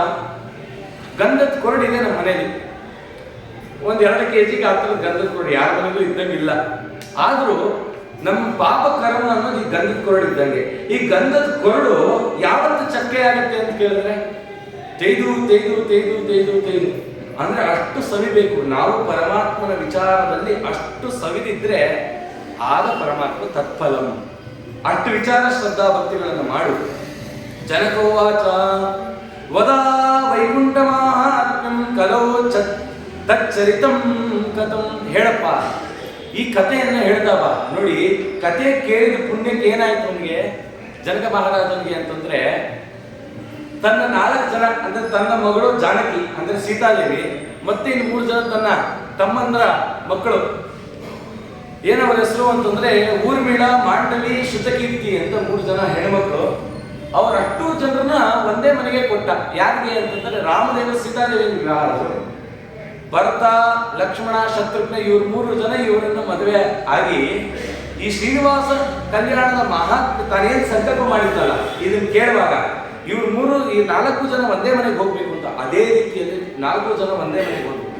ಅದರ ಅರ್ಥ ಏನು ಅಂದ್ರೆ ಪ್ರತಿದಿನ ಸಂಕಲ್ಪ ಮಾಡ್ತೀವಿ, ಧರ್ಮ ಅರ್ಥ ಕಾಮ ಮೋಕ್ಷ ಸಿದ್ಧಿ ದ್ವಾರ. ಧರ್ಮ ಅರ್ಥ ಕಾಮ ಮೋಕ್ಷಗಳನ್ನು ಸಿದ್ಧಿ ಮಾಡ್ಕೊಳ್ಳೋದು ಜೀವನದಲ್ಲಿ ರೂಢಿ ಮಾಡ್ಕೊಂಡಿಲ್ಲ, ಸಂಕಲ್ಪದಲ್ಲಿ ರೂಢಿ ಮಾಡ್ಕೊಂಡಿದೀವಿ. ಆ ಸಂಕಲ್ಪದಲ್ಲಿ ಏನು ರೂಢಿ ಮಾಡಿದೀವಿ ಇದನ್ನು ಕೇಳ್ತಾ ಧರ್ಮ ಅರ್ಥ ಕಾಮ ಮೋಕ್ಷಗಳಲ್ಲಿ ನಮ್ಮ ನಿಟ್ಟಿ ಸ್ವಾಮಿ ಕೂಡ ಹೇಗೆ 4 ಜನರನ್ನು ಸೇರಿಸ್ತಾ ನಮ್ಮನ್ನು ಕೂಡ ಆ ಮೋಕ್ಷಕ್ಕೆ ಸೇರಿಸ್ತಾನೆ ಅನ್ನೋ ವಿಚಾರವನ್ನು ಹೇಳ್ತಾ ಹೇಳ್ತೀನಿ ಕೇಳು ಅಂತ ಪ್ರಾರಂಭ ಮಾಡ್ತಾ ಇದ್ದಾರೆ. ಅದು ಯಾವುದು ಅಂತ ಹೇಳುವಾಗ ವೃಷಭಾಚಲ ಅಂತ. ಕೃತೆ ವೃಷಭಾದ್ರಿವೀಕ್ಷಿತಂ ತ್ರೇತಾಯ ಮಂಜನಾಚಲಂ ದ್ವಾಪರೇ ಶೇಷಶೈಲಾತಿ ಕಲೋ ಶ್ರೀ ವೆಂಕಟಾಚಲಂ. ಕೃತಯುಗದಲ್ಲಿ ಇದಕ್ಕೆ ವೃಷಭಾಚಲ ಅಂತ ಕರೆದರು, ತ್ರೇತಾಯುಗದಲ್ಲಿ ಅಂಜನಾಚಲ ಅಂತ ಕರೆದರು, ದ್ವಾಪರ ಯುಗದಲ್ಲಿ ಶೇಷಾಚಲ ಅಂತ ಕರೆದು ಕಲಿಯುಗದಲ್ಲಿ ವೆಂಕಟಾಚಲ ಅಂತ ಕರೀತಿದ್ದಾರೆ. ಇದರ ಅರ್ಥ ಏನು ಅಂತ ಕೇಳಿದ್ರು. ನಾಮಾನಿಯುಗ ಭೇದೇನ ಶೈಲಾಸ್ಯಾಸ್ಯ ಭವಂತಿ. ಯಾಕೆ ಈ ಹೆಸರುಗಳೆಲ್ಲ ಬಂತು, ಅದರ ಅರ್ಥ ಏನು, ಅದನ್ನೆಲ್ಲ ವಿಚಾರವನ್ನು ನನಗೆ ಹೇಳು ಅಂತ ಕೇಳುವಾಗ ಹೇಳ್ತಾ ಇದ್ದಾರೆ. ನೋಡು, ಈ ಪರ್ವತಗಳು ಸುಮ್ಮನೆ ದೇವರು ಜೋಡಿಸ್ತಾ ಬರಲಿಲ್ಲ. ಯಾವುದೋ ಒಂದು ಪರ್ವತ ಎಲ್ಲೋ ಒಂದು ನಿಲ್ಲಬೇಕು ಅಂತ. ಈ ಪರ್ವತಕ್ಕೂ ನಮ್ಮ ಸಾಧನೆಗೂ ಒಂದು ಸಂಬಂಧ ಇದೆ. ಪರಮಾತ್ಮ 4 ಬೀದಿ ಪ್ರಾಕಾರ ಇವತ್ತಿಂದ ಪ್ರಾರಂಭ. ಬೆಳಗ್ಗೆಯಿಂದ ಒಂದು ಸೂರ್ಯ ಪ್ರಭಾವಳಿ, ಚಂದ್ರ ಪ್ರಭಾವಳಿ, ಮಯೂರ ವಾಹನ, 2 ಕಣ್ಸಾಲು, ಅಷ್ಟೆಲ್ಲ ವೈಭವ ನಡೀತಿದೆ. ಆ 4 ಬೀದಿ ಯಾವುದು? ಅದೇ ಧರ್ಮಾರ್ಥ ಕಾಮ ಮೋಕ್ಷ. ಅಲ್ಲಿ ವಿರಜಾ ನದಿ ಇದೆಯಾ ವೈಕುಂಠಕ್ಕೆ, ಅದೇ ಸ್ವಾಮಿ ಪುಷ್ಕರಣಿ. 3 ಬಾಗಿಲು ಇದೆಯಲ್ಲ, 7 ಬಾಗಿಲುಗಳಿದೆ. ಅದೆಲ್ಲ ಚಿಂತನೆ ಮುಂದೆ ಕೊಡ್ತಾರೆ. ಅಲ್ಲಿ ಪರಮಾತ್ಮ ಇದಾನಲ್ಲ, ಅಲ್ಲಿ ನಿಂತು ತಾನು ಏನೇನು ವ್ಯಾಪಾರ ಮಾಡಿದ್ದಾನೆ ಅಂತಂದ್ರೆ ಒಂದೊಂದು ಯುಗದಲ್ಲಿ ಒಂದೊಂದು ವ್ಯಾಪಾರ ಮಾಡಿ ಆ ಸ್ಮರಣೆಯನ್ನ ಮಾಡಿದ್ರೆ ಸಾಕು. ಆ ಸ್ಮರಣೆಯಿಂದಲೇ ತತ್ಫಲಂ, ಅಂದ್ರೆ ಆ ಸ್ಮರಣೆಯಿಂದಲೇ ಆ ಫಲವನ್ನು ಗಳಿಸಿ ಜೀವರು ಮುಕ್ತಿಯೋಗ್ಯರಾಗ್ತಾರೆ ಅನ್ನೋ ವಿಚಾರವನ್ನು ಹೇಳ್ತಾ ಇದ್ದಾರೆ. ಅಂತ ನವರಾತ್ರಿಯ ಪರ್ವಕಾಲ ಯಾಕೆ ಈ ಕಾಲದಲ್ಲಿ ವೆಂಕಟೇಶ ಮಹಾತ್ಮೆ ಹೇಳಬೇಕು ಅಂತ ಇಷ್ಟೆಲ್ಲ ಕತೆ ಕೇಳಕ್ಕೆ ಪ್ರಾರಂಭ ಆಗೋಗಿದೆ. ಯಾಕೆ ಕೇಳಬೇಕು ಅಂದ್ರೆ ದೇವರೇ ಇವಾಗ ವಿವಾಹ ಆಗಲಿಲ್ಲ. ಶ್ರೀನಿವಾಸ ದೇವ್ರ ವಿವಾಹ ಆಗಿದೆ ವೈಶಾಖ ಮಾಸಕ್ಕೆ. ದೇವರು ಹೇಳಿದಂತೆ, ನೋಡು ನಂದು ಆಯ್ತು, ಮದುವೆ ಆಯ್ತು, ನನ್ನ ಕಾರ್ಯ ಎಲ್ಲ ಮುಗೀತು, ನಾನು ಮತ್ತೆ ಹೊರಟು ಶಿಲಾದ ದೃಶ್ಯತೆ ಯಾಕೆ ಕಲಿಯುವ ಜೊತೆಗೆ ಶಿಲೆ ಅಂತಾನೆ ಕಾಣ್ತೀನಿ, ಹೋಗಿ ನಿಂತ್ಕೋತೀನಿ ಬೆಟ್ಟದ ಮೇಲೆ ಅಂತ ಬ್ರಹ್ಮದೇವರ ಅಂದ್ರಂತ. ಬ್ರಹ್ಮದೇವರ ಮಾತಿಗೆ ಪರಮಾತ್ಮ ಎಷ್ಟು ಗೌರವ ಕೊಡ್ತಾನೆ ಅಂತಂದ್ರೆ, ಬ್ರಹ್ಮದೇವರ ಅಂತಂತೆ ಮದುವೆ ಆಗಿ 6 ತಿಂಗಳು ಪರ್ವತ ಏರಬಾರದು, ಯಾಕೆಂದ್ರೆ ಸಂತಾನ ಆಗಲ್ಲ ಅಂತ ಹೆದರಿಸಿದ್ರು ಅಂತ. ಅದಕ್ಕೆ ನಾನು ಏನ್ ಮಾಡ್ಲಿ ಅಂತ ಕೇಳಿದ ಪರಮಾತ್ಮ. ಅಗಸ್ತ್ಯರ ಆಶ್ರಮ ಇದೆ, ಅಲ್ಲಿ ಹೋಗಿರೋ ಒಂದು 6 ತಿಂಗಳು ವಾಸ ಮಾಡು, 6 ತಿಂಗಳು ಬಿಟ್ಟು ಬಾ. ಅದಕ್ಕೆ ಅವನೇನ್ ಮಾಡ್ದ, ವೈಶಾಖ ಶುದ್ಧ ದಶಮಿ ಹೋದ ಅಗಸ್ತ್ಯರ ಮನೆಗೆ, ಆಶ್ರಮಕ್ಕೆ ಹೋಗಿ ಆಶ್ವೀಜ ಶುದ್ಧ ದಶಮಿ ಅಂದ್ರೆ ಕರೆಕ್ಟ್ 6 ತಿಂಗಳು ಬಂದು ನಿಂತ. ಅದಕ್ಕೆ ಪರಮಾತ್ಮ ತಾನು ದಶಮಿ ದಿನ ಬಂದು ನಿಲ್ತಾನಲ್ಲ, ಅದಕ್ಕೋಸ್ಕರ ದೇವರು ಕೇಳೋದಂತೆ, ಕಲಿಯುಗದಲ್ಲಿ ಮದುವೆ ಜನ ಬರ್ತಾರೆ ಇಲ್ವೋ ಗೊತ್ತಿಲ್ಲ, ರಿಸೆಪ್ಷನ್ಗಂತೂ ಜನ ಬರ್ತಾರಪ್ಪ. ಅದಕ್ಕೆ ನೀನು ರಿಸೆಪ್ಷನ್ ಮಾಡೋ, ನನಗೆ ಏನ್ ರಿಸೆಪ್ಷನ್ ಮಾಡಲಿ, ಉತ್ಸವ ಮಾಡೋದು ಅಲ್ಲ. ಅದಕ್ಕೆ ಬ್ರಹ್ಮೋತ್ಸವ ಅಂತ ಎಲ್ಲ ಕಡೆ ಹಾಕ್ತಾರೆ. ನಮ್ಮ ಊರಿನಲ್ಲಿ ಯಾವುದೋ ಒಂದು ದೇವಿ ಹೆಸರೇ ಕೇಳಿರಲ್ಲ, ಅದಕ್ಕೂ ಬ್ರಹ್ಮರಥೋತ್ಸವ ಅಂತ ಹಾಕ್ಬಿಟ್ಟಿರ್ತಾರೆ. ಬ್ರಹ್ಮರಥೋತ್ಸವ ಅಂದ್ರೆ ತಿರುಪ್ತಿ, ಶ್ರೀರಂಗ, ಈ 2 ಕಡೆನೆ ಆ ಬ್ರಹ್ಮರಥೋತ್ಸವ ಪ್ರತ್ಯಕ್ಷ ನೋಡ್ಲಿಕ್ಕೆ ಸಾಧ್ಯ. ಏನಕ್ಕೆ ಅಂದ್ರೆ ಬ್ರಹ್ಮದೇವರ ಪಲ್ಲಕ್ಕಿ ಹೋಗುತ್ತೀರಿ ತಿರುಪ್ತಿಲಿ, ಖಾಲಿ ಇರುತ್ತೆ, ಅಲ್ಲೇನೂ ಇರಲ್ಲ. ಯಾವ ಬ್ರಹ್ಮದೇವರು ಮುಂದೆ ಬರ್ತಾರಂತೆ. ಪ್ರತಿದಿನ ಏನೇನ್ ಲೆಕ್ಕಾಚಾರ ಆಗಿದೆ ಬ್ರಹ್ಮದೇವರು ತೋರಿಸ್ತಾರೆ. ಯಾಕಂದ್ರೆ ನೀವೇ ಯಜಮಾನರು, ಮುಂದೆ ಎಲ್ಲ ಗೊತ್ತಾಗುತ್ತೆ, ತುಂಬಾ ಚೆನ್ನಾಗಿದೆ, ನೀವೇ ಯಜಮಾನರು ಅಂತ ಹೇಳಿ ಬ್ರಹ್ಮದೇವರು ಮುಂದೆ ಬಂದು ಆಮೇಲೆ ಎಲ್ಲ ಉತ್ಸವಗಳು ಬರುತ್ತೆ. ಹಾಗೆ ಬ್ರಹ್ಮದೇವರು ನಿಂತು ಈ ಆಶ್ವೀಜ ಮಾಸ ನವರಾತ್ರಿ ಬೆಳಗ್ಗೆ 2 ದೀಪವನ್ನ ಹಚ್ಚಿದ್ರಂತೆ ತಿರುಪತಿಯಲ್ಲಿ. ದೇವರಿನ್ನೂ ಬಂದಿಲ್ಲ, ತಾನು ನಿಂತಿಲ್ಲ, ಆಗಲೇ ದೀಪ ಹಚ್ಚಿದ್ರು. ನಾವೆಲ್ಲ ದೀಪ ಹಚ್ಚೋದು ಯಾವಾಗ, ಕತ್ಲಾದಾಗ. ಆದ್ರೆ ಬ್ರಹ್ಮದೇವರು ಹೇಳಿದ್ರು, ಪಂಜು ಬಿಡುವೆನೋ ಶ್ರೀನಿವಾಸ, ನಿನ್ನ ಎಂಜಲ ಬಳಿದು ನಾನು ಉಂಡೆ. ಯಾರಾದ್ರೂ ಹೇಳ್ತಾರೆ ಎಂಜಲು ಅಂದ್ರೆ ಉಚ್ಚಿಷ್ಟ, ಎಂಜಲು ತೂ ಅಂತ ಉಳಿತೀವಿ. ಆದ್ರೆ ದೇವ್ರು ಹೇಳ್ತಾ ಇದ್ದಾರೆ, ನಿನ್ನ ಎಂಜಲು ಅಂದ್ರೆ ಜ್ಞಾನಾಮೃತ, ಅದನ್ನ ನಾನು ಸವಿಬೇಕು. ಆ ಜ್ಞಾನ ಬರಬೇಕು ಅಂದ್ರೆ ಬೆಳಗಿನ ಕಾಲದಲ್ಲೇ ಒಂದು ಘೃತ ದೀಪ, ಒಂದು ತೈಲ ದೀಪ. ತೈಲ ಅಂದ್ರೆ ಯಾವುದು, ಸನ್ಫ್ಲವರ್ ಆಯಿಲ್, ಕೊಬ್ಬರಿ ಎಣ್ಣೆ, ತಿಲದಿಂದ ಉತ್ಪತ್ತಿಯಾಗಿದೆ ತೈಲ. ತಿಲ ಅಂದ್ರೆ ಎಳ್ಳೆಣ್ಣೆ ಮತ್ತೆ ಘೃತ ದೀಪವನ್ನ ಘಟಸ್ಥಾಪನೆ ಮಾಡಿ 10 ದಿನಗಳು ನಿರಂತರವಾಗಿ ಉರಿಲಿ. ಇದು ಉರಿಯೋದ್ರಿಂದ ನಮಗೆ ಯಮಯಾತನೆ ಆಗೋದು ಬೇಡ, ನಿನ್ನ ಅನುಗ್ರಹ ಆಗಲಿ ಅಂತ ಹೇಳಿ ಕಲಶ ಸ್ಥಾಪನೆ ಮಾಡಿ ಲಕ್ಷ್ಮೀನಾರಾಯಣರನ್ನೆಲ್ಲ ಆಹ್ವಾನ ಮಾಡಿ ಪ್ರತಿನಿತ್ಯ ಅವನನ್ನು ಉಪಾಸನೆ ಮಾಡಿ ಬ್ರಹ್ಮದೇವರು ಮಾಡಿದ್ದು. ಬ್ರಹ್ಮದೇವರು ಮಾಡಿದ್ದಕ್ಕೆ ನೀವು ಇದೇ ರೀತಿ ಕಲಿಯುವುದರಲ್ಲಿ ಬದುಕಿ ಸದ್ಗತಿಯನ್ನು ಹೊಂದ್ರಿ, ಪರಮಾತ್ಮನ ಹೊಂದ್ರಿ ಅಂತ ಹೇಳಿ ಈ ಪದ್ಧತಿಯನ್ನು ಮಾಡ್ಕೊತಿದ್ದಾರೆ. ನಾಳೆ ದಿನ ಆ ಪರ್ವತಗಳ ವಿಚಾರ, ಮಾಧವನ ವಿಚಾರಗಳನ್ನೆಲ್ಲ ಚಿಂತನೆ ಮಾಡೋಣ ಅಂತ ಹೇಳ್ತಾ ಶ್ರೀ ಕೃಷ್ಣಾರ್ಪಣಮಸ್ತು, ಮಧ್ವೇಶಾರ್ಪಣಮಸ್ತು.